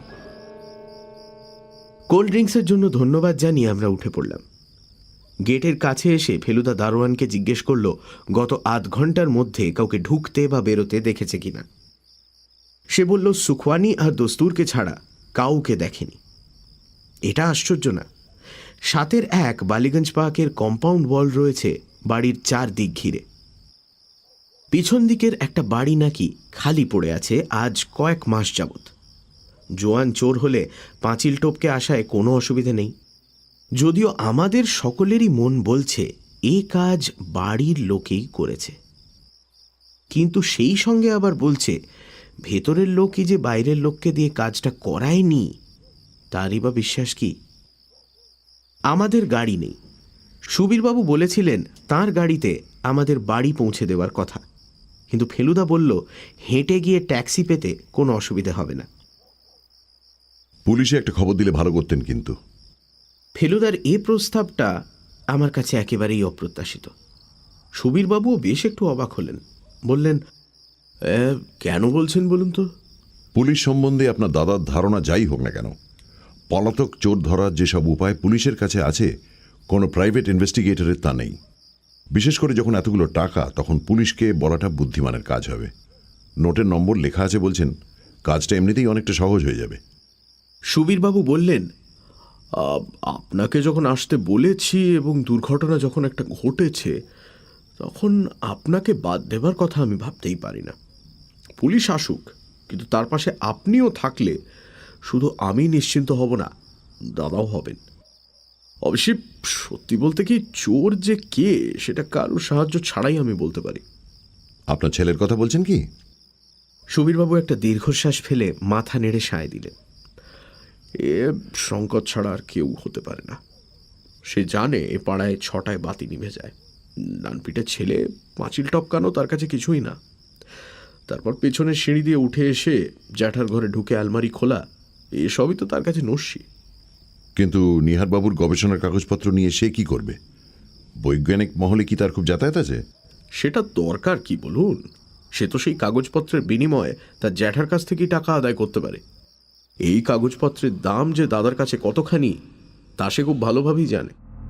এই অল্প সময়ের মধ্যে এত রকম ঘটনা ঘটার ফলে মাথাটা ভোঁ ভোঁ করছিল। তারপরেও একই দিনে যে আরও কিছু ঘটতে পারে সেটা ভাবতেই পারিনি। অবশ্যই সেটার কথা বলার আগে বাড়ি ফিরে এসে ফেলুদা আর আমার মধ্যে যে কথা হয়েছিল সেটা বলা দরকার। রাত্রে খাবার পরে ফেলুদার ঘরে গিয়ে দেখি সে খাটে চিত হয়ে শুয়ে সিলিংয়ের দিকে চেয়ে পান চিবোচ্ছে আর চারমিনার ফুঁকছে। আমিও গিয়ে খাটে বসলাম। যে প্রশ্নটা গোলকধাম থেকেই মনে খোঁচা দিচ্ছিল সেটা না বলে পারলাম না। তুমি কেসটা ছেড়ে দিতে চাইছিলে কেন ফেলুদা? ফেলুদা পরপর দুটো মোক্ষম রিং ছেড়ে বলল, কারণ আছে রে, কারণ আছে। কারণ তো বললেই তুমি, পালানো চোর ধরা পুলিশের পক্ষে আরও সহজ, বিশেষ করে যদি অনেক টাকা নিয়ে পালায়। সুবীরবাবুর ছেলেই নিয়েছে বলে তোর মনে হয়? আর কে নেবে বলো? বাড়ির লোক নিয়েছে সে তো বোঝাই যাচ্ছে। দস্তুর তো ছিলেনই না। সুখওয়ানি চুরি করে দিব্যি ঘরে বসে থাকবেন সেটাও যেন কেমন কেমন লাগছে। রণজিৎবাবু এলেন চুরির পরে, আর আছে চাকর বাকর। কিন্তু ধর যদি মক্কেল নিজেই কিছু করে থাকেন? আমি অবাক হয়ে চাইলাম ফেলুদার দিকে। সুবীরবাবু? একটু মাথা ঠান্ডা করে চুরি আবিষ্কারের ঠিক আগের ঘটনাগুলো ভেবে দেখ। আমি চোখ বুজে কল্পনা করলাম আমরা চারজন বৈঠকখানায় বসে আছি। চা এলো, আমরা চা খাচ্ছি। ফেলুদার হাতে কাপ। ঘরের বাতি নিভল। তারপর ধাঁ করে একটা জিনিস মনে পড়ে গিয়ে বুকটা কেঁপে উঠল। লোডশেডিংয়ের সঙ্গে সঙ্গে সুবীরবাবু ঘর থেকে বেরিয়ে গিয়েছিলেন ফেলুদা, চাকরকে ডাকতে। তবে ভেবে দেখ আমার পজিশনটা কি হবে যদি বেরোয় যে সুবীরবাবুই আলমারি খুলেছিলেন। এটা অসম্ভব নয় এই কারণেই যে ওই একটি লোক সম্বন্ধে আমরা বিশেষ কিছুই জানি না। চাকরের কথা যেটা বলেছেন সেটা অবশ্যই অবিশ্বাস করার কোনো কারণ নেই। কিন্তু ধর যদি শেয়ার বাজারে বা রেসের মাঠে বা জুয়োর আড্ডায় ভদ্রলোকের অনেক টাকা খোয়া গিয়ে থাকে, বাজারে এক গাদা ধার দেনা থাকে, তাহলে তার পক্ষে টাকাটা নেওয়া খুব আশ্চর্য কি? কিন্তু উনি তো নিজেই এলেন তোমার কাছে, উনি তো তোমায় গোয়েন্দা অ্যাপয়েন্ট করলেন। উনি যদি খুব উচ্চ স্তরের ধূর্ত ব্যক্তি হয়ে থাকেন তাহলে নিজের উপর যাতে সন্দেহ না পড়ে তার জন্য ঠিক ওই কাজটাই করা কিছুই আশ্চর্য নয়। এরপর আর কোনো কথা বলা যায় না। ফেলুদা কালী সিংহের মহাভারতটা হাতে নিয়ে রিডিং ল্যাম্পটা জ্বালিয়েছে দেখে আমি খাট থেকে উঠে পড়লাম। বসবার ঘরে আসতেই বাইরে থেকে একটা শব্দ পেলাম। স্কুটার। একটা নয়, একটার বেশি। নির্জন নিস্তব্ধ পাড়াটাকে কাঁপিয়ে যেন আমাদের বাড়ির সামনেই এসে থামল। আর তারপরেই আমাদের দরজায় কলিং বেল বেজে উঠল। দিনকাল ভালো নয়, আর তাছাড়া আমাদের বাড়িতে মাঝে মাঝেই বেটাইমে লোক এলেও স্কুটারে আসে না। আমি দরজার দিকে না গিয়ে আগে ফেলুদার পর্দাটা ফাঁক করে একবার উঁকি দিলাম। ফেলুদা বই রেখে খাট থেকে উঠে পড়েছে। বলল, দাঁড়া। অর্থাৎ তুই খুলিস না, আমি খুলছি। দরজা খুলতেই যিনি প্রবেশ করলেন তিনি যে শয়তানের অবতার সেটা বুঝতে 5 সেকেন্ডও লাগলো না। বসবারও দরকার নেই। ঘরে ঢুকে পিঠ দিয়ে দরজাটা বন্ধ করে ফেলুদার দিকে ঘোলাটে চোখ করে তাকিয়ে কথার চাবুক আছড়াতে শুরু করলেন সুবীর দত্তর ছেলে শঙ্কর দত্ত। শুনুন মশাই, আমার বাবা আমার বিষয়ে কি বলেছেন জানি না, কিন্তু গেস করতে পারি। এইটুকু শুধু বলে দিচ্ছি আপনাকে, আমার পেছনে টিকটিকি লাগিয়ে কারু বাপের সাত দিনে কিছু করে। ঠিক আপনাকে ওয়ার্নিং দিচ্ছি, আমি একা নই, আমাদের গ্যাং আছে। বেশি ওস্তাদি করলে পস্তাবেন। বাপের নাম ভুলিয়ে ছাড়বো, এই বলে দিলাম। শঙ্কর দত্ত যেরকম নাটকীয়ভাবে ঢুকেছিলেন ঠিক সেইভাবেই বেরিয়ে গেলেন স্পিড ছাড়া শেষ করে। তারপরই আওয়াজ পেলাম 3টে স্কুটার স্টার্ট নিয়ে পাড়া কাঁপিয়ে বেরিয়ে চলে গেল।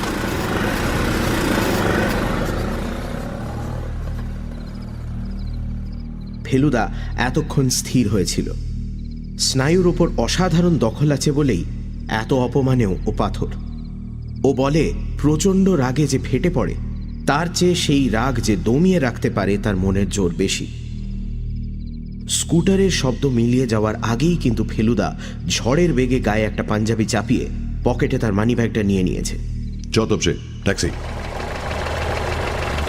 3 মিনিটের মধ্যে সাদার্ন অ্যাভিনিউতে একটা চলন্ত ট্যাক্সি থামিয়ে উঠে পড়লাম দুজনে। উত্তর দিকে গেছে স্কুটারগুলো, এটা জানি, ল্যান্সডাউন ধরুন, বলল ফেলুদা। বড় রাস্তায় খোঁড়াখুঁড়ি, তাই ল্যান্সডাউন রোড ধরেই যাবে ওরা, এটা আমারও মনে হয়েছিল। 11:45, সাদার্ন অ্যাভিনিউ প্রায় ফাঁকা। ট্যাক্সি চালক বাঙালি, আমাদের মুখ চেনা। বললেন, কাউকে ফলো করবেন স্যার? 3টে স্কুটার। চাপা গলায় বলল ফেলুদা। আন্দাজে ভুল নেই। এলগিন রোডের মোড়ের কাছে এসে স্কুটার 3টে দেখা পাওয়া গেল। শঙ্কর একাই বসেছে একটায়, অন্য দুটোয় 2 জন করে লোক। এরা সব মার্কা মারা মাস্তান, সেটা আর বলে দিতে হবে না। আমাদের ট্যাক্সি ওদের ল্যাজ ধরে চলতে লাগলো। লোয়ার সার্কুলার রোড, কেম্যাক স্ট্রিট পেরিয়ে স্কুটারগুলো পার্ক স্ট্রিটে পড়ে বাঁ দিকে ঘুরল। এঁকে বেঁকে সাপের মতো চালানো দেখে বোঝা যাচ্ছে এদের বেপরোয়া ফুর্তির ভাবটা। ফেলুদা রাস্তার আলো বাঁচিয়ে ভিতর দিকে চেপে বসেছে। তার মাথায় কি খেলছে কিছুই বুঝতে পারছি না। মির্জা গালিব স্ট্রিট দিয়ে কিছু দূর গিয়ে স্কুটারগুলো আবার বাঁয়ে ঘুরল। Marquis street. রাস্তা সরু হয়ে আসছে, পাড়া অন্ধকার, বাতিগুলো টিমটিমে। যাতে ওরা সন্দেহ না করে তাই ফেলুদার আদেশে আমাদের ড্রাইভার ট্যাক্সি স্পিড কমিয়ে ওদের সঙ্গে দূরত্বটা একটু বাড়িয়ে নিল। আরও 2টো মোড় ঘুরে দেখলাম স্কুটারগুলো একটা বাড়ির সামনে দাঁড়িয়েছে। চালিয়ে বেরিয়ে যান, বলল ফেলুদা। বাড়ি না, এক ধরনের হোটেল, নাম নিউ করিন্থিয়ান লজ। নিউ? বাড়ির বয়স কম করে 100 বছর। ফেলুদার কাজ শেষ। বুঝলাম এদের ডেরাটা জানার দরকার ছিল। বাড়ি যখন ফিরলাম তখন 11:40। ভাড়া উঠেছে 19.75। পরদিন ভোরে সিধু জ্যাঠার আবির্ভাবটা একেবারে আনএক্সপেক্টেড। উনি সকালে হাঁটতে বেরোন জানি, কিন্তু সেটা লেকের দিকে। আমাদের বাড়িতে আসার মানেই কোনো একটা বিশেষ কারণ আছে। খাতার ওজন অনেক, তাই এই খবরটা কপি করে এনেছি। সুপ্রকাশ কিনা জানি না, তবে এস চৌধুরী বলে লিখেছে, আর বায়োকেমিস্ট সেটাও লিখেছে। কবেকার খবর? 1971। মেক্সিকোতে একটা ড্রাগ কোম্পানির ওপর পুলিশের হামলায় একটি বাঙালি বায়োকেমিস্ট ধরা পড়ে। নাম এস চৌধুরী। ভেজাল ড্রাগের ব্যবসা চালাচ্ছিল, তার ফলে সব মারাত্মক ব্যাধি দেখা দিয়েছিল। লোকটা জেল হয়, এইটুকুই খবর। আসলে মাথায় ঘুরছে সুপ্রকাশ, তাই এস চৌধুরীর সঙ্গে নামটা ঠিক কানেক্ট করতে পারিনি। অবশ্যই এই সেই একই এস চৌধুরী কিনা। একই, গম্ভীরভাবে বলল ফেলুদা। সিধু জ্যাঠা উঠে পড়লেন। তার আজ চুল কাটার দিন, নাপিতে এসে বসে থাকবে। ফেলুদার পিঠ চাপড়ে আমার কান ধরে একটা মোচড় দিয়ে মালকোঁচাটা একটু ভালো করে গুঁজে নিয়ে রাস্তায় বেরিয়ে পড়লেন। ফেলুদা খাতা খুলে হিজিবিজি লেখা শুরু করেছে দেখে আমি পাশে গিয়ে দাঁড়ালাম। পরপর 3টে প্রশ্ন লেখা রয়েছে খাতায়। 1. চাবির গর্তের ধারে আঁচড়ের বাড়াবাড়ি কেন? 2. কে এর অর্থ কি? 3. অসমাপ্ত কাজটা কি?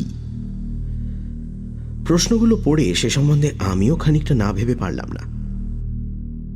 আলমারির চাবির গর্তের চারিধারে আঁচড় কালই ফেলুদার টর্চের আলোয় দেখেছিলাম। এটায় খটকা লাগার একটা কারণ থাকতে পারে। রীতিমতো জোরে ঘষা না লাগলে ইস্পাতের ওপর ওরকম দাগ পড়তে পারে না।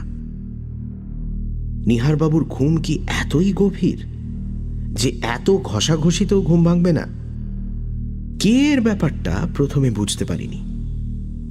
তারপর মনে পড়ল যে মিস্টার দস্তুরের গলা শুনে দোতলার ল্যান্ডিং থেকে নিহারবাবু কে বলে উঠেছিলেন। ফেলুদা এই কে প্রশ্নে খটকার কারণ কি দেখল সেটা বুঝতে পারলাম না। অসমাপ্ত কাজের কথাটাও নিহারবাবুই বলেছেন, অন্তত রণজিৎবাবু তাই বলেন।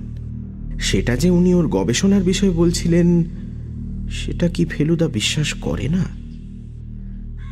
ফেলুদা আরও কিসব লিখতে যাচ্ছিল, এমন সময় টেলিফোনটা বেজে উঠল। ওর ঘরেই এক্সটেনশন ফোন। বিছানা থেকে হাত বাড়িয়ে টেবিলের ওপর থেকে রিসিভারটা তুলে নিল। হ্যালো। 2-4 বার করে এবং শেষে আমি এক্ষুনি আসছি। বলে ফোনটা রেখে ফেলুদা আলনা থেকে শার্ট ও ট্রাউজার সমেত হ্যাঙ্গারটা এক টানে নামিয়ে নিয়ে বলল, তৈরি হয়ে নে, গোলকধামে খুন। আমার বুক ধড়াস। কে খুন হলো? মিস্টার দস্তুর। বড় রাস্তা থেকে বালিগঞ্জ পার্কে ঢুকতেই দূরে 7-1-এর সামনে দেখলাম পুলিশের ভ্যান আর লোকের জটলা। তাও সাহেবি পাড়া বলে রক্ষে, নইলে ভিড় আরও অনেক বেশি হতো। কলকাতার পুলিশ মহলে ফেলুদা চেনে না এমন লোক নেই। গোলকধামে ঢুকতেই ওকে দেখে ইন্সপেক্টর বক্সি হাসি হাসি মুখে এগিয়ে এসে বললেন, এসে পড়েছেন, গন্ধে গন্ধে হাজির। ফেলুদা ওর এক পেশে হাসিটা হেসে বলল, সুবীরবাবুর সঙ্গে আলাপ হয়েছে সম্প্রতি, ফোন করেছিলেন, তাই চলে এলাম। আপনাদের কাজে কোনো ব্যাঘাত করব না, গ্যারেন্টি দিচ্ছি। খুনটা হলো কিভাবে? মাথায় বাড়ি, একটা নয় 3টে, ঘুমন্ত অবস্থায়। লাশ নিয়ে যাবে এইবার পোস্টমর্টেমের জন্য। ডক্টর সরকার একবার এসে দেখে গেছেন। আন্দাজ রাত 2 থেকে 3টের মধ্যে ব্যাপারটা ঘটে। লোকটা সম্বন্ধে কিছু জানতে পারলেন? খুব গন্ডগোল, স্যুটকেস গুছোতে শুরু করেছিল, শর্ট খাবার তালে ছিল। টাকা কড়ি গেছে কিছু?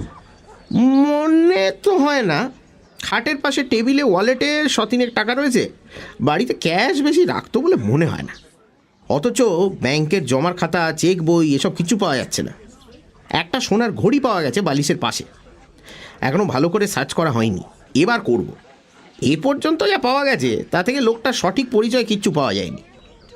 সুবীরবাবু মিনিট খানেক হলো এসে পাশে দাঁড়িয়েছেন। মিস্টার বক্সিকে উদ্দেশ্য করে বললেন, সুকওয়ানি বেজায় তম্বি করছে, বলছে তার নাকি একটা জরুরি অ্যাপয়েন্টমেন্ট আছে ডালহাউসিতে। আমি বলেছি জেরা না হওয়া পর্যন্ত ছাড়া যাবে না।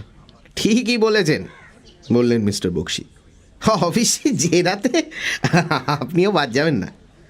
শেষের কথাটা হালকা হেসে বললেন মিস্টার বক্সি। সুবীরবাবু মাথা নেড়ে বুঝিয়ে দিলেন যে সেটা তিনি জানেন। তবে আমার দাদাকে যত অল্পের ওপর দিয়ে সারতে পারেন ততই ভালো। ন্যাচারালি। ঘরটা একবার দেখতে পারি কি? ফেলুদা জিজ্ঞেস করল। নিশ্চয়। বক্সি ও ফেলুদার সঙ্গে সঙ্গে এগিয়ে গেলেন, পেছনে আমি। ঘরে ঢোকার আগে ফেলুদা সুবীরবাবুর দিকে ফিরে বলল, ও ভালো কথা, আপনার ছেলে কাল আমার বাড়িতে এসেছিল। কখন? সুবীরবাবু অবাক। ফেলুদা সংক্ষেপে কাল রাত্রিরের ঘটনাটা বলে বলল, সে কি কাল ফিরেছিল? ফিরে থাকলেও টের পাইনি, বললেন সুবীরবাবু। সকালে উঠে তাকে দেখিনি। যাক, তাহলে আপনার ছেলের ডেরার একটা সন্ধান পাওয়া গেল, বললেন মিস্টার বক্সি। নয়, হোটেলটা মোটেই সুবিধের নয়, 2 রেড হয়ে গেছে ওখানে অলরেডি। কালকের দেখা ঘরের চেহারা আজ একেবারে পাল্টে গেছে। কাল ছিল অন্ধকার, আর আজ পূবের 2টো জানলা দিয়ে ঝলমলে রোদ এসে সোফা আর মেঝের ওপর পড়েছে। আশ্চর্য লাগলো দেখে যে কালকের দেখা চারমিনারের টুকরোটা এখনও অ্যাশট্রেতে পড়ে আছে। ঘরে 2জন পুলিশের লোক রয়েছে, আর পুলিশের ফটোগ্রাফার তার কাজ শেষ করে সরঞ্জাম ব্যাগে পুরছেন। খুনটা অবশ্যই হয়েছে পাশের শোবার ঘরে। ফেলুদা বক্সির সঙ্গে সেই ঘরে গিয়ে ঢুকল। আমি চৌকাঠ অবধি গিয়ে একবার বিছানার দিকে চেয়ে চাদরে ঢাকা লাশটা দেখে নিলাম। একজন পুলিশের লোক খানাতল্লাশি চালিয়ে যাচ্ছে। মেঝেতে একটা খোলা সুটকেসের মধ্যে দেখলাম কিছু জামা কাপড় ভাঁজ করে রাখা রয়েছে। তার পাশে মাটিতে দাঁড় করানো রয়েছে গতকাল দস্তুরের হাতে দেখা নতুন ব্রিফকেসটা। আমি আরও মিনিট 3 বসবার ঘরে কাগজপত্র দেখে কাটিয়ে দিলাম। কোনো কিছুতেই হাত দেওয়া চলবে না, এটা আমি জানি। তার উপর 2টো পুলিশে আমার দিকে ড্যাব ড্যাব করে চেয়ে আছে। যাদব সে। ফেলুদা বেরিয়ে এসেছে শোবার ঘর থেকে। আপনি আছেন কিছুক্ষণ? বক্সি প্রশ্ন করল। একবার বড় কর্তার সঙ্গে দেখা করে যাব, বলল ফেলুদা। ইন্টারেস্টিং কিছু পেলে বলবেন। সুবীরবাবু দোতলায় অপেক্ষা করছিলেন। আমরা তার সঙ্গে নিহারবাবুর ঘরে গিয়ে হাজির হলাম। ভদ্রলোক তার আরাম কেদারায় চিত হয়ে শুয়ে আছেন। চোখে কালো চশমা, হাতের লাঠি পাশে খাটের ওপর শোয়ানো। একদিন লাঠিটা ভদ্রলোকের হাতে দেখেছি, তাই সেটার মাথা যে রূপো দিয়ে বাঁধানো সেটা বুঝতে পারিনি। মাথার নকশার মধ্যে খোদাই করা GBD দেখে বুঝলাম লাঠিটা ছিল নিহারবাবুর ঠাকুরদা গোলক বিহারী দত্তর। আমরা এসেছি সে খবরটা দেওয়াতে নিহারবাবু কাত করা ঘাটটাকে একটু সোজা করে বললেন, শব্দ পেয়েছি, পায়ের শব্দ। শব্দ আর স্পর্শ, এই দুই নিয়েই তো কাটিয়ে দিলাম 20 বছর। আর স্মৃতি, কি হতে পারত, কি হলো না, লোকে বলে দুর্ভাগ্য। আমি তো জানি এটা ভাগ্য কিছু নয়। আপনি সেদিন জিজ্ঞেস করলেন বিস্ফোরণটা অসাবধানতার জন্য হয়েছিল কিনা। আজ আপনাকে বলছি মিস্টার মিত্তির, সমস্ত ব্যাপারটা করা হয়েছিল আমার শ্রম পণ্ড করার জন্য। ঈর্ষা যে মানুষকে কত নিচে নামাতে পারে সেটা আপনি গোয়েন্দা হয়ে নিশ্চয়ই বোঝেন। ভদ্রলোক একটু থামলেন। ফেলুদা বলল, তার মানে আপনার ধারণা সুপ্রকাশ চৌধুরী বিস্ফোরণের জন্য দায়ী? বাঙালি যে বাঙালির সবচেয়ে বড় শত্রু সেটা আপনি মানেন কি? ফেলুদা এক দৃষ্টে চেয়ে আছে কালো চশমার দিকে। নিহারবাবুও যেন উত্তরের অপেক্ষা করছেন। ফেলুদা বলল, আপনি এখন যে কথাটা যেভাবে আমাদের বলছেন সেটা এর আগে কাউকে বলেছেন কি? না, বলিনি, কোনোদিন না। হাসপাতালে জ্ঞান হবার পর আমার এই কথাটাই প্রথম মনে হয়েছিল, কিন্তু বলিনি। বলে কি করব? আমার সর্বনাশ যা হবার তা তো হয়েই গেছে। যে এটার জন্য দায়ী তার শাস্তি হলে তো আর আমি দৃষ্টি ফিরে পাবো না, বা আমার গবেষণাও শেষ করতে পারবো না। কিন্তু আপনাকে চিরকালের মতো অসহায় করে চৌধুরীর বা কি লাভ হলো বলুন? সে কি ভেবেছিল যে আপনার কাগজপত্রগুলো হাত করে সেই গবেষণা চালিয়ে নিয়ে নাম কিনবে? নিশ্চয়ই তাই, তবে তার সে ধারণা ভুল। আমি তো বলেইছি আপনাকে, আমাকে ছাড়া এগোনোর পথ ছিল না তার। আমরা দুজনেই খাটে বসেছি। ফেলুদাকে দেখে বুঝতে পারছি সে গভীরভাবে চিন্তা করছে। রণজিৎবাবু ইতিমধ্যে ঘরে এসে টেবিলটার পাশে দাঁড়িয়েছিলেন। সুবীরবাবু কোনো কাজে বাইরে গেছেন। ফেলুদা বলল, টাকার কথা জানি না, সেটা হয়তো পুলিশের পক্ষে উদ্ধার করা আরো সহজ, কিন্তু আপনার এত মূল্যবান কাগজপত্র আমি এ বাড়িতে উপস্থিত থাকতে চুরি হয়ে গেল, এটা আমি কিছুতেই মানতে পারছি না। ওগুলো উদ্ধার করার আপ্রাণ চেষ্টা আমি চালিয়ে যাব। আপনি যা ইচ্ছা তাই করতে পারেন। আমরা আর বেশিক্ষণ থাকলাম না। পুলিশ তাদের কাজ চালিয়ে যাচ্ছে। বক্সি ফেলুদাকে বলে দিলেন যে তাদের জেরা আর খানাতল্লাশির কি ফল হয় সেটা ফোনে জানিয়ে দেবেন। আর নিউ করিন্থিয়ান লজের খবরটাও জানাতে ভুলবেন না, বলে দিল ফেলুদা। আমরা বাড়ি ফিরেছি 10:30টায়। তখন থেকে শুরু করে দুপুরে খাওয়ার আগে পর্যন্ত ফেলুদা পায়াচারি করে, থেমে, শুয়ে, বসে, চোখ খুলে, চোখ বুজে, ভ্রুকুটি করে, মাথা নেড়ে, বিড়বিড় করে, মাঝে মাঝে ছোট বড় মাঝারি দীর্ঘশ্বাস ফেলে বুঝিয়ে দিচ্ছিল যে তার মনের মধ্যে নানা রকম প্রশ্ন, সন্দেহ, খটকা, দ্বন্দ্ব ইত্যাদির হুটোপাটি চলছে। একবার হঠাৎ আমার দিকে চেয়ে প্রশ্ন করল, গোলকধামের একতলার প্ল্যানটা তোর মোটামুটি মনে পড়ছে? আমি একটু ভেবে বললাম, মোটামুটি। সুখমণির ঘর থেকে দস্তুরের ঘর কিভাবে যাওয়া যায় বলতো? আমি আবার একটু ভাবলাম, তারপর বললাম, যদ্দূর মনে পড়ছে দুটো ফ্ল্যাটের পাশ দিয়ে বাড়ির ভেতরে যে বারান্দাটা গেছে তার মাঝখানে একটা দরজা রয়েছে, আর সে দরজাটা বোধহয় বন্ধ থাকে। সেটা খোলা থাকলে সেই বারান্দা দিয়েই সোজা এক ফ্ল্যাট থেকে আরেক ফ্ল্যাটে যাওয়া যেত। ঠিক বলেছিস। তার মানে সুখমানিকে যদি দস্তুরের ফ্ল্যাটে আসতে হয় তাহলে বাগান ঘুরে বাড়ি আর কম্পাউন্ড ওয়ালের মধ্যের গলি দিয়ে একেবারে সামনে এসে সদর দরজা দিয়ে ঢুকতে হয়। কিন্তু সামনের কোল্যাপসিবল গেট কি মাঝরাত্রিরে খোলা থাকবে? নিশ্চয়ই না। তারপর আবার পায়াচারি শুরু করে বলতে লাগলো, X Y Z, X Y Z. X হলো গবেষণার কাগজ, ওয়াই হলো টাকা, আর জেড হলো খুন। এখন কথা হচ্ছে XYZ কি একই সূত্রে গাঁথা না তিনটে আলাদা? আমি এক ফাঁকে বলে ফেললাম, ফেলুদা, আমার কিন্তু মনে হচ্ছে যে সুপ্রকাশ চৌধুরী দস্তুর সেজে নিহারবাবুর বাড়িতে ভাড়াটে হয়ে এসেছিলেন। আশ্চর্য হয়ে গেলাম দেখে যে ফেলুদা মোটেই আমার কথাটা উড়িয়ে দিল না, বরং আমার পিঠে দুটো চাপড় মেরে বলল, যদিও এই ধারণাটা আমার মাথায় আগেই এসেছে, তবুও বলতেই হয়, আজকাল তোর চিন্তায় মাঝে মাঝে বেশ ঝিলিক দিচ্ছে। কিন্তু দস্তুর যদি সুপ্রকাশ হয় তাহলে মনে করা যেতে পারে যে গবেষণা নোটসের লোভেই ওখানে আস্তানা নিয়েছিল। এখন প্রশ্ন হচ্ছে, সেই যদি খামটা চুরি করে থাকে তাহলে সেটা গেল কোথায়? আর তার পক্ষে নিজে চুরি করাটা সম্ভবই বা হয় কি করে? সে তো দোতলায় কোনোদিন যায়নি। আমার সত্যি মাথা খুলে গেছে। ব্যাপারটা তো জলের মতো সোজা। বললাম, উনি যাবেন কেন? ধরো যদি ওর সঙ্গে শঙ্কর দত্ত সর হয়ে থাকে, শঙ্করই কাগজটা চুরি করে ওকে এনে দিয়েছে আর তার জন্য কিছু টাকাও পেয়ে গেছে। এক্সেলেন্ট, বলল ফেলুদা। একদিনে বলা যায় তুই আমার উপযুক্ত অ্যাসিস্ট্যান্ট হলি। কিন্তু এতে তো খুনের রহস্যের সমাধান হচ্ছে না। ধরো যদি রণজিৎবাবু বুঝে থাকেন যে দস্তুর আসলে সুপ্রকাশ।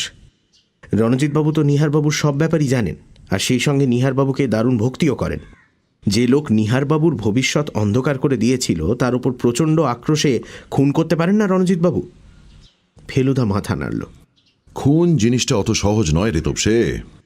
রণজিতের মোটিভটা মোটেই জোরালো বলা চলে না। আসল আফসোসের ব্যাপার হচ্ছে যে দস্তুর লোকটার ঘরে সার্চ করে এখন অবধি কিছু পাওয়া গেল না। অত্যন্ত সাবধানী লোক ছিলেন এই দস্তুর। আমার কি মনে হচ্ছে যেন ফেলুদা? ফেলুদা পায়াচারি থামিয়ে আমার দিকে চাইল। আমি বললাম, পুলিশের বদলে তুমি যদি সার্চ করতে তাহলে অনেক রকম ক্লু পাওয়া যেত। বলছিস?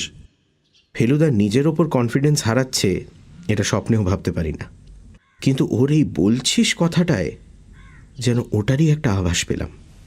আর তারপর যে কথাটা বলল তাতে মনটা আরও দমে গেল। এই গরম আর লোডশেডিংয়ে আইনস্টাইনেরও মাথা খুলতো কিনা সন্দেহ।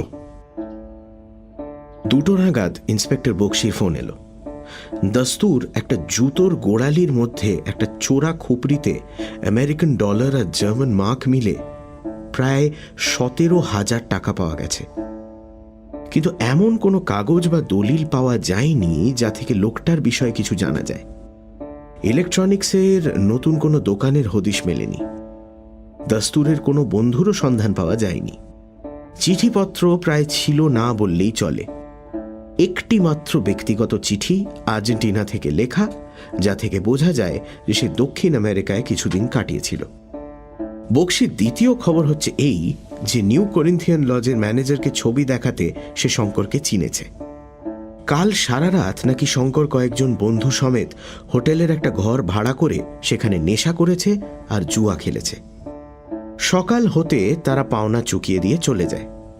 বক্সি বললেন এবার শঙ্করকে ধরা নাকি a matter of minutes. Feluda সব শুনে টুনে ফোনটা রেখে দিয়ে বলল, শঙ্করবাবু যদি হোটেলের পেমেন্টটা চুরির টাকায় করতেন তাহলে খুব সুবিধে হতো। যাই হোক, এটা প্রমাণ হয়ে গেল যে খুনটা সে করেনি, কারণ সেই সময়টা তার অ্যালিবাই ছিল। অ্যালিবাই কথাটার মানে অবশ্যই আমি অনেক দিন থেকেই জানি, কিন্তু যারা জানে না তাদের বাংলা ভাষায় কিভাবে বোঝানো যায় জিজ্ঞেস করাতে ফেলুদা বলল, ডিকশনারিতে যা লেখা আছে তাই লিখে দে। তাই বলছি। অ্যালিবাই মানে হলো অপরাধের অনুষ্ঠানকালে অন্যত্র থাকার অজুহাতে রেহাই পাইবার দাবি। তার মানে আমার বাড়িতে যখন খুন হয় তখন আমি করিন্থিয়ান লজে বসে জুয়া খেলছিলাম, এটাই হবে শঙ্করের অ্যালিবাই। টেলিফোনটা পেয়েও ফেলুদার উসখুস ভাব গেল না। 3টে নাগাদ দেখি ও পায়জামা ছেড়ে ট্রাউজার্স পরছে। বলল কতগুলো তথ্য সংগ্রহ করতে হবে, তাই বেরোচ্ছে। ফিরল প্রায় 4:30। আমি এই 1.5 ঘন্টা একটানা মহাভারত পড়ে শেষ করে ফেলেছি। মহাপ্রস্থানের পথে দ্রৌপদী, নকুল, সহদেব সবাই একে একে মরে গিয়ে ঠিক যখন অর্জুনের পতন হব তখন ক্রিং করে ফোনটা বেজে উঠল। আমিই ধরলাম। ফেলুদার ফোন। গোলকধাম থেকে সুবীরবাবু কথা বলতে চাইছেন। ফেলুদা তার ঘরেই ফোন ধরল। আমি বসবার ঘরে ফোনে কান লাগিয়ে দু তরফের কথাই শুনে নিলাম। হ্যালো, কে মিস্টার মিত্তির? বলুন মিস্টার দত্ত। দাদার গবেষণার নোট সমেত সিল করা খামটা পাওয়া গেছে। দস্তুরের ঘরে ছিল কি? ঠিক বলেছেন। খাটের পাটাতনের তলায় সেলোটেপ দিয়ে আটকে রেখেছিল। একদিকে সেলোটেপ খুলে গিয়ে খামটা ঝুলছিল। পেয়েছে আমাদের চাকর ভগীরথ। আপনার দাদা জানেন খবরটা? তা জানেন, তবে দাদার মধ্যে কেমন যেন একটা হাল ছেড়ে দেওয়া ভাব এসেছে। কোনো ব্যাপারেই যেন বিশেষ প্রতিক্রিয়া হচ্ছে না। আজ সারাদিন চেয়ার ছেড়ে ওঠেননি। আমি আমাদের ডাক্তারকে আসতে বলেছি। আপনার ছেলের কোনো খবর আছে? আছে। জিটি রোডে ওদের পুরো দলটাই ধরা পড়েছে। আর চোরাই টাকা? সেটা নিলেও অন্য কোথাও সরিয়ে রেখেছে। অবশ্যই চুরির ব্যাপারটা শঙ্কর সম্পূর্ণ অস্বীকার করছে। খুনের ব্যাপারে পুলিশ কি বলছে? ওরা সুখমানিকেই সন্দেহ করছে। তাছাড়া একটা নতুন ক্লু পাওয়া গেছে। দস্তুরের জানলার বাইরে পড়ে থাকা একটা দলা পাকানো কাগজ। কি লেখা আছে তাতে? ইংরেজিতে এক লাইন হুমকি। অতিরিক্ত কৌতূহলের পরিণাম কি জানো তো? সুখমানি কি বলে? সে সম্পূর্ণ অস্বীকার করছে। তার ঘর থেকে যে দস্তুরের ঘরে যাবার কোনো উপায় নেই সেটা ঠিকই, কিন্তু একটা ভাড়াটে গুন্ডা পাইপে দোতলার বারান্দায় উঠে তারপর সিঁড়ি দিয়ে নিচে নেমে এসে অনায়াসেই সে কাজটা করতে পারে। ঠিক আছে, আমি একবার আসছি।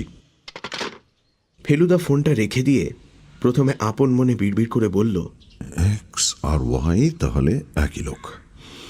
এখন প্রশ্ন হচ্ছে জেডকে নিয়ে। তারপর আমার দিকে ফিরে বলল, ডেস্টিনেশন গোলকধাম। তৈরি হয়ে নেই তবসে। আপনি চললেন নাকি? গোলকধামের গেট দিয়ে ঢুকে দেখি রণজিৎবাবু আসছেন। বাইরে পুলিশ দেখে বুঝেছি বাড়িটার উপর নজর রাখা হয়েছে। আগে হ্যাঁ, বললেন রণজিৎবাবু। নিহারবাবু বললেন আজ আর আমাকে প্রয়োজন হবে না। উনি আছেন কেমন? ডাক্তার এসেছিলেন, বললেন বাড়িতে এতগুলো ঘটনা একসঙ্গে ঘটাতে শক পেয়েছেন, প্রেশারটা ওঠানামা করছে। কথা বলছেন কি? হ্যাঁ হ্যাঁ, তা বলছেন। আশ্বাসে সুরে বললেন রণজিৎবাবু। যে খামটা পাওয়া গেছে দস্তুরের ঘর থেকে সেটা একবার দেখব। আপনার খুব তাড়া না থাকলে আরেকবারটি চলুন ওপরে। আলমারিতে আছে তো ওটা? হ্যাঁ। আপনাকে বেশিক্ষণ ধরে রাখবো না, কথা দিচ্ছি। এই বাড়িতে তো আর বিশেষ আশা টাশা হবে না। কিন্তু খাম তো সিল করা। কিন্তু ভাব করে বললেন রণজিৎবাবু। তাহলেও আমি জিনিসটা একবার শুধু হাতে নিয়ে দেখতে চাই। রণজিৎবাবু আর আপত্তি করলেন না। আজও বাড়ি অন্ধকার। 10টার আগে আলো আসবে না। এখন বেজেছে মাত্র 6:15। দোতলার বারান্দায় আর ল্যান্ডিংয়ে কেরোসিন ল্যাম্প জ্বললেও আনাচে কানাচে অন্ধকার। রণজিৎবাবু আমাদের বৈঠকখানায় বসিয়ে সুবীরবাবুকে খবর দিতে গেলেন। যাবার আগে বলে গেলেন যে নিহারবাবু যদি খামটা আলমারি থেকে বার করার ব্যাপারে আপত্তি করেন তাহলে কিন্তু সেটা দেখানো সম্ভব হবে না। সেটা বলাই বাহুল্য, বলল ফেলুদা। সুবীরবাবুকে দেখে বেশ ক্লান্ত মনে হলো। বললেন সারাদিন নাকি খবরের কাগজের রিপোর্টারদের ঠেকিয়ে রাখতেই কেটে গেছে। তবে একটা ভালো এই যে দাদার নামটা লোকে ভুলতে বসেছিল, এই সুবাদে আবার মনে পড়ছে। মিনিট খানেকের মধ্যেই রণজিৎবাবু এলেন, হাতে লম্বা সাদা খাম। বললেন, নিহারবাবু আপনার নাম শুনেই বোধহয় আপত্তি করলেন না, এমনিতে কাউকে দেখতে দিতেন না। আশ্চর্য। ফেলুদা খামটা হাতে নিয়ে ল্যাম্পের তলায় এদিক ওদিক ঘুরিয়ে দেখে মন্তব্য করল, আমার চোখে মনে হচ্ছে সাধারণ লম্বা খাম, পেছনে লাল গালার সিল, সামনের দিকে ওপরে বাঁ কোণে ছাপার হরফে লেখা department of biochemistry, university of Michigan, Michigan, USA। এতে যে আশ্চর্যের কি আছে জানি না। সুবীরবাবু আর রণজিৎবাবু বসে আছেন আবছা অন্ধকারে। তাঁদেরও মনের অবস্থা নিশ্চয়ই আমারই মতো। ফেলুদা সোফায় এসে বসল। তার দৃষ্টি তখনও খামটার দিকে। তারপর দুই ভদ্রলোককে সম্পূর্ণ অগ্রাহ্য করে শুধু আমাকেই উদ্দেশ্য করে কথা বলতে শুরু করল। ভাবটা স্কুল মাস্টারের। এই মেজাজে অনেক সময় অনেক বিষয়ে অনেক জ্ঞান দিয়েছে ফেলুদা আমাকে। বুঝেছিস তবসে, আশ্চর্য জিনিস এই ইংরেজি হরফ। বাংলায় সব মিলিয়ে গোটা 10-12 ধাঁচের হরফ আছে, আর ইংরেজিতে আছে কমপক্ষে 1000-2 একটা তদন্তের ব্যাপারে আমাকে এই নিয়ে কিছুটা পড়াশোনা করতে হয়েছিল। হরফের শ্রেণী আছে, জাত আছে, প্রতিটি শ্রেণীর আলাদা নাম আছে। যেমন এই বিশেষ ডিজাইনের হরফের নাম হল গ্যারামন্ড। ফেলুদা খামের ওপর ছাপা বিশ্ববিদ্যালয়ের নামের দিকে আঙুল দেখালো, তারপর বলে চলল, এই গ্যারামন টাইপের উদ্ভব ১৬শ শতাব্দীতে ফ্রান্সে। তারপর ক্রমে এই টাইপ সারা বিশ্বে ছড়িয়ে পড়ে।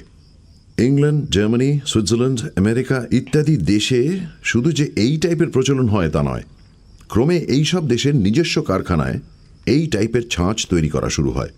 এমনকি সম্প্রতি ভারতবর্ষেও এটা হচ্ছে। মজা এই যে খুব ভালো করে দেখলে দেখা যায় যে এক দেশের গ্যারামন্ডের সঙ্গে অন্য দেশের গ্যারামন্ডের সূক্ষ্ম তফাৎ রয়েছে। কয়েকটা বিশেষ বিশেষ অক্ষরের গড়নে এই তফাৎটা ধরা পড়ে। যেমন এই খামের উপরের হরফটা হওয়া উচিত আমেরিকান গ্যারামন্ড, কিন্তু তা না হয়ে এটা হয়ে গেছে ইন্ডিয়ান গ্যারামন্ড। এমনকি ক্যালকাটা গ্যারামন্ডও বলতে পারিস। ঘরে থমথমে স্তব্ধতা। ফেলুদার দৃষ্টি খাম থেকে চলে গেছে রণজিৎ বাবুর দিকে। লন্ডনে মাদাম তুসো মিউজিয়ামে মোমের তৈরি বিখ্যাত লোকের মূর্তির ছবি দেখেছি। তার সবকিছু অবিকল মানুষের মতো হলেও শুধু কাঁচের চোখগুলো দেখলেই বোঝা যায় যে মানুষটা জ্যান্ত নয়। রণজিৎবাবু জ্যান্ত হলেও তার দৃষ্টিহীন চোখ দুটো দেখাচ্ছে অনেকটা সেই মোমের মূর্তির চোখের মতো। কিছু মনে করবেন না রণজিৎ বাবু, আমি এই খামটা খুলতে বাধ্য হচ্ছি। রণজিৎবাবু তার ডান হাতটা তুলে একটা বাধা দেওয়ার ভঙ্গির মাঝপথে থেমে গেলেন। একটা তীক্ষ্ণ শব্দের সঙ্গে ফেলুদার 2 আঙুলের এক টানে খামের পাশটা ছিঁড়ে গেল। তারপর সেই 2 আঙুলেরই আরেকটা টানে খামের ভিতর থেকে বেরিয়ে এলো এক তাড়া ফুলস্ক্যাপ কাগজ, রুল টানা ফুলস্ক্যাপ। তাতে শুধু রুলই আছে, লেখা নেই, অর্থাৎ যাকে বলে ব্ল্যাঙ্ক পেপার। কাঁচের চোখ এখন বন্ধ, মাথা হেঁট, 2 হাতের কনুই হাঁটুর উপর, হাতের তেলোয় মুখ ঢাকা। রণজিৎ বাবু, ফেলুদার গলা গম্ভীর। আপনি গতকাল সকালে এসে যে চোর আসার ইঙ্গিত করেছিলেন সেটা একেবারে ধাপ্পা, তাই না? রণজিৎবাবুর মুখ দিয়ে উত্তরের বদলে শুধু বেরোলো একটা গোঙানির শব্দ। ফেলুদা বলে চলল, আসলে রাত্রিরে চোর এসেছে এমন একটা ধারণা প্রচার করার দরকার ছিল আপনার, কারণ আপনি নিজেই চুরির জন্য তৈরি হচ্ছিলেন এবং সন্দেহটা যাতে আপনার উপর না পড়ে সেদিকটা দেখা দরকার ছিল। আমার বিশ্বাস সকালে চোর আসার ধাপ্পাটা দিয়ে দুপুরের দিকে সুযোগ বুঝে আপনি আলমারি খোলেন এবং খুলে 2টি কাজ সারেন: 33,000 টাকা এবং নিহারবাবুর গবেষণার নোটস হস্তগত করা। আমার বিশ্বাস এই জাল খামটা কাল তৈরি ছিল না, এটা আপনি রাতারাতি ছাপিয়ে নিয়েছেন। এটার হঠাৎ প্রয়োজন হলো কেন সেটা জানতে পারি কি? রণজিৎবাবু এবার ফেলুদার দিকে চোখ তুললেন, তারপর ধরা গলায় বললেন, কাল বিকেলে দস্তুরের গলা শুনে নিহারবাবু ওকে সুপ্রকাশ চৌধুরী বলে চিনতে পেরেছিলেন। আমায় বললেন 20 বছর পরে লোকটার লোভ আবার মাথা চাড়া দিয়ে উঠেছে। আমার কাগজপত্র ওই সরিয়েছে। তখন বুঝেছি, তখন আপনি ভাবলেন চুরিটা দস্তুরের ঘাড়ে চাপানোর এই সুযোগ। আপনি তো পুলিশ চলে যাবার পর সেলোটেপ দিয়ে খামটাকে খাটের তলায় আটকে ঝুলিয়ে রেখেছিলেন, ঠিক এমন ভাবে যাতে নিচু হলেই সেটা চোখে পড়ে, তাই না? রণজিৎবাবু প্রায় ডুকরে কেঁদে উঠলেন। আমায় মাফ করবেন, আমি ফেরত দিয়ে দেবো টাকা আর কাগজপত্র। আমি কালই ফেরত দিয়ে দেবো মিস্টার মিত্তির। আমি লোভ সামলাতে পারিনি, সত্যি বলছি, আমি লোভ সামলাতে পারিনি। ফেরত আপনাকে দিতেই হবে, না হলে আপনাকে পুলিশের হাতে তুলে দেবো, সেটা বুঝতেই পাচ্ছেন। আমি জানি, বললেন রণজিৎবাবু। তবে একটা অনুরোধ, নিহারবাবু যেন জানতে না পারেন। তিনি আমাকে অত্যন্ত স্নেহ করেন, তিনি এই শখ সহ্য করতে পারবেন না। বেশ, তিনি জানবেন না এটা কথা দিচ্ছি। কিন্তু আপনি এত ভালো ছাত্র হয়ে এটা কি করলেন? রণজিৎবাবু ফ্যাল ফ্যাল করে ফেলুদার দিকে চাইলেন। ফেলুদা বলে চলল, আমি আপনার প্রফেসর বাগচির সঙ্গে দেখা করতে গিয়েছিলাম। আপনার উপর আমার সন্দেহ পড়ে চাবির গর্তের পাশের দাগ দেখে। চোর অত অসাবধানে কাজ করে না, বিশেষত যেখানে ঘরের লোক রয়েছে, দরজার বাইরে চাকর রয়েছে। যাই হোক, আপনার ভবিষ্যৎ কত উজ্জ্বল ছিল সেটা উনি বললেন। পরীক্ষা দিলে আপনি ফার্স্ট ক্লাস পেতেন এ বিশ্বাস তাঁর ছিল। হঠাৎ পড়াশোনা বন্ধ করে সেক্রেটারি চাকরি নেওয়াটা কি শর্টকাটের নোবেল প্রাইজের লোভে? রণজিৎ বাবু ভয়ে, লজ্জায়, অনুশোচনায় আর কথাই বলতে পারলেন না। ওর অবস্থা দেখে আমার মতো ফেলুদারও যে মায়া হচ্ছিল সেটা ওর পরের কথা থেকেই বুঝলাম। আপনি এবার বাড়ি যেতে চান, যেতে পারেন। কালকের জন্য আর অপেক্ষা করব না আমরা। আপনি আজই আসল কাগজপত্র আর টাকা নিয়ে চলে আসুন। একটু অপেক্ষা করুন, আপনার সঙ্গে যাতে পুলিশ থাকে তার ব্যবস্থা করে দিচ্ছি। এতগুলো টাকা নিয়ে যাতায়াত করাটা মোটেই বুদ্ধিমানের কাজ হবে না। সুবোধ বালকের মতো মাথা নাড়লেন রণজিৎ ব্যানার্জি।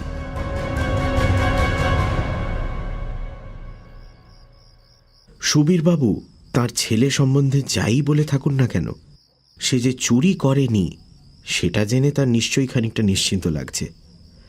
অন্তত তার চেহারা দেখে আর গলার স্বরে তাই মনে হলো। বললেন,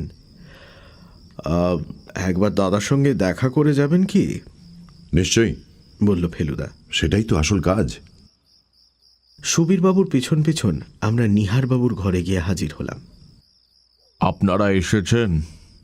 চেয়ারে শোয়া অবস্থায় প্রশ্ন করলেন নিহারবাবু। আগে হ্যাঁ, বলল ফেলুদা। আপনার গবেষণার কাগজপত্রগুলো ফেরত পেয়ে নিশ্চয়ই খানিকটা নিশ্চিন্ত বোধ করছেন। ওগুলোর আর বিশেষ কোনো মূল্য নেই আমার কাছে। নিচু গলায় ক্লান্তভাবে বললেন নিহারবাবু। একদিনে একজন মানুষ এত ফ্যাকাশে হয়ে যেতে পারে সেটা আমার ধারণাই ছিল না। কালকেও দেখে মনে হয়েছে ভদ্রলোক রীতিমতো শক্ত। আপনার কাছে মূল্য না থাকলেও আমাদের কাছে আছে, বলল ফেলুদা। বিশ্বের অনেক বৈজ্ঞানিকের কাছে আছে। সে আপনারা বুঝবেন। আপনাকে শুধু একটা প্রশ্ন করতে চাই, কথা দিচ্ছি এরপরে আর বিরক্ত করব না। নিহারবাবুর ঠোঁটের কোণে একটা ম্লান হাসি দেখা দিল। বললেন, বিরক্ত আর করবেন কি করে? বিরক্তির অনেক ঊর্ধ্বে চলে গেছি যে আমি। তাহলে বলি শুনুন, কাল টেবিলের উপর দেখেছিলাম ঘুমের ট্যাবলেট 10টা, আজও দেখছি 10টা। আপনি কি কাল তাহলে ঘুমের ওষুধ খাননি? না, খাইনি। আজ খাবো। তাহলে আসি আমরা। দাঁড়ান। নিহারবাবু তার ডান হাতটা ফেলুদার দিকে বাড়িয়ে দিলেন। দুজনের হাত মিলল। ভদ্রলোক ফেলুদার হাতটা বেশ ভালো করে ঝাঁকিয়ে দিয়ে বললেন, আপনি বুঝবেন, আপনার দৃষ্টি আছে। বাড়িতে এসেও ফেলুদা গম্ভীর, কিন্তু তা বলে আমি অত রহস্য বরদাস্ত করব কেন? চেপে ধরে বললাম, ঢাক ঢাক গুড় গুড় চলবে না, সব খুলে বলো। ফেলুদা উত্তরে রামায়ণে চলে গেল। ওর সাসপেন্স বাড়ানোর কিছু কায়দা আমি সত্যিই বুঝে উঠতে পারি না। রামকে বনবাসে পাঠানোর 6 দিন পর দশরথের হঠাৎ মনে পড়েছিল যে তিনি যুবরাজ অবস্থায় একটা সাংঘাতিক কুকীর্তি করে ফেলেছিলেন, আর সেই কারণেই আজ তাকে পুত্র শোক ভোগ করতে হচ্ছে। তোর মনে আছে সেই কুকীর্তিটা কি? রামায়ণটা টাটকা পড়া ছিল না, কিন্তু এই ঘটনাটা মনে ছিল। বললাম, অন্ধমুনির ছেলে রাত্রে নদীতে জল তুলছিল কলসিতে। দশরথ অন্ধকারে শব্দ শুনে ভাবলেন বুঝি হাতি জল খাচ্ছে। উনি শব্দভেদী বান মেরে ছেলেটিকে মেরে ফেলেছিলেন। গুড। অন্ধকারে শব্দ শুনে লক্ষ্যভেদ করার এই ক্ষমতাটা ছিল দশরথের। নিহার বাবুরও ছিল। নিহার বাবু? আমি প্রায় চেয়ার থেকে পড়ে যাচ্ছিলাম। ইয়েস স্যার, বলল ফেলুদা। রাত জাগতে হবে বলে ঘুমের ওষুধ খাননি। সবাই যখন ঘুমে অচেতন তখন খালি পায়ে সিঁড়ি দিয়ে নেমে চলে যান দস্তুর সুপ্রকাশের ঘরে। এই ঘরে এককালে ওর ভাইপো থাকত। ঘর ওর চেনা, হাতে ছিল অস্ত্র, রূপো দিয়ে বাঁধানো জাঁদরের লাঠি। খাটের কাছে গিয়ে লাঠি দিয়ে মক্ষম ঘা, একবার নয় 3 বার। কিন্তু কিন্তু আমার এখনো সাংঘাতিক গোলমাল লাগছে। এসব কি বলছে ফেলুদা? লোকটা তো অন্ধ। একটা কথা কি মনে পড়ছে না তোর? অসহিষ্ণুভাবে বলল ফেলুদা। সুখমানি কি বলেছে দস্তুর সম্পর্কে? বিদ্যুতের ঝলকের মতো কথাটা মনে পড়ে গেল। দস্তুরের নাক ডাকতো, এক্স্যাক্টলি। বলল ফেলুদা। তার মানে বালিশের কোনখানে মাথা, কোন পাশে ফিরে রয়েছে, এই সবই বুঝতে পেরেছিলেন নিহারবাবু।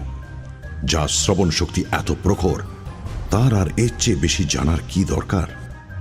এক ঘায় যদি না হয়, 3 ঘায়ে তো হবেই। আমি কিছুক্ষণ হতভম্ব হয়ে থেকে ভয়ে ভয়ে বললাম, এই অসমাপ্ত কাজটার কথাই কি বলেছিলেন নিহারবাবু? প্রতিশোধ? প্রতিশোধ, বলল ফেলুদা। জিঘাংসা।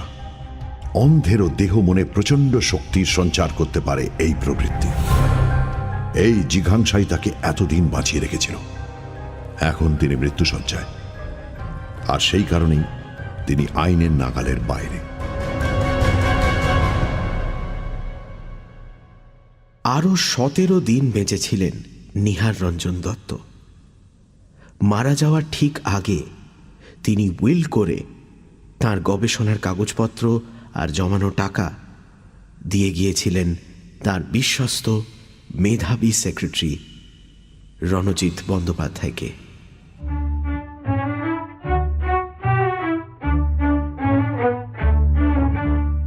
শুনছিলেন গোলকধাম রহস্য। রচনা সত্যজিৎ রায়। ফেলুদা সব্যসাচী চক্রবর্তী। তোপসে ও অন্যান্য কয়েকটি ভূমিকায় দীপ। রণজিৎ ব্যানার্জির ভূমিকায় নীল। শঙ্কর দত্ত নিহার দত্তের ভূমিকায় এবং গল্পের সূত্রধার মীর। ফেলুদা থিম সত্যজিৎ রায়। নতুন ফেলুদা থিম সন্দীপ রায়। শব্দগ্রহণ, আবহ সঙ্গীত এবং স্পেশাল এফেক্টসে রিচার্ড। পরিকল্পনা ও পরিচালনায় ইন্দ্রাণী। রেডিও মির্চি 98.3 FM এর তরফ থেকে আন্তরিক ধন্যবাদ শ্রী সব্যসাচী চক্রবর্তী ও শ্রী সন্দীপ রায়কে আমাদের পাশে থাকার জন্য। আগামী সপ্তাহে ঠিক এই সময় আরও একটি রোমাঞ্চকর ফেলুদার গল্প নিয়ে সানডে সাসপেন্স।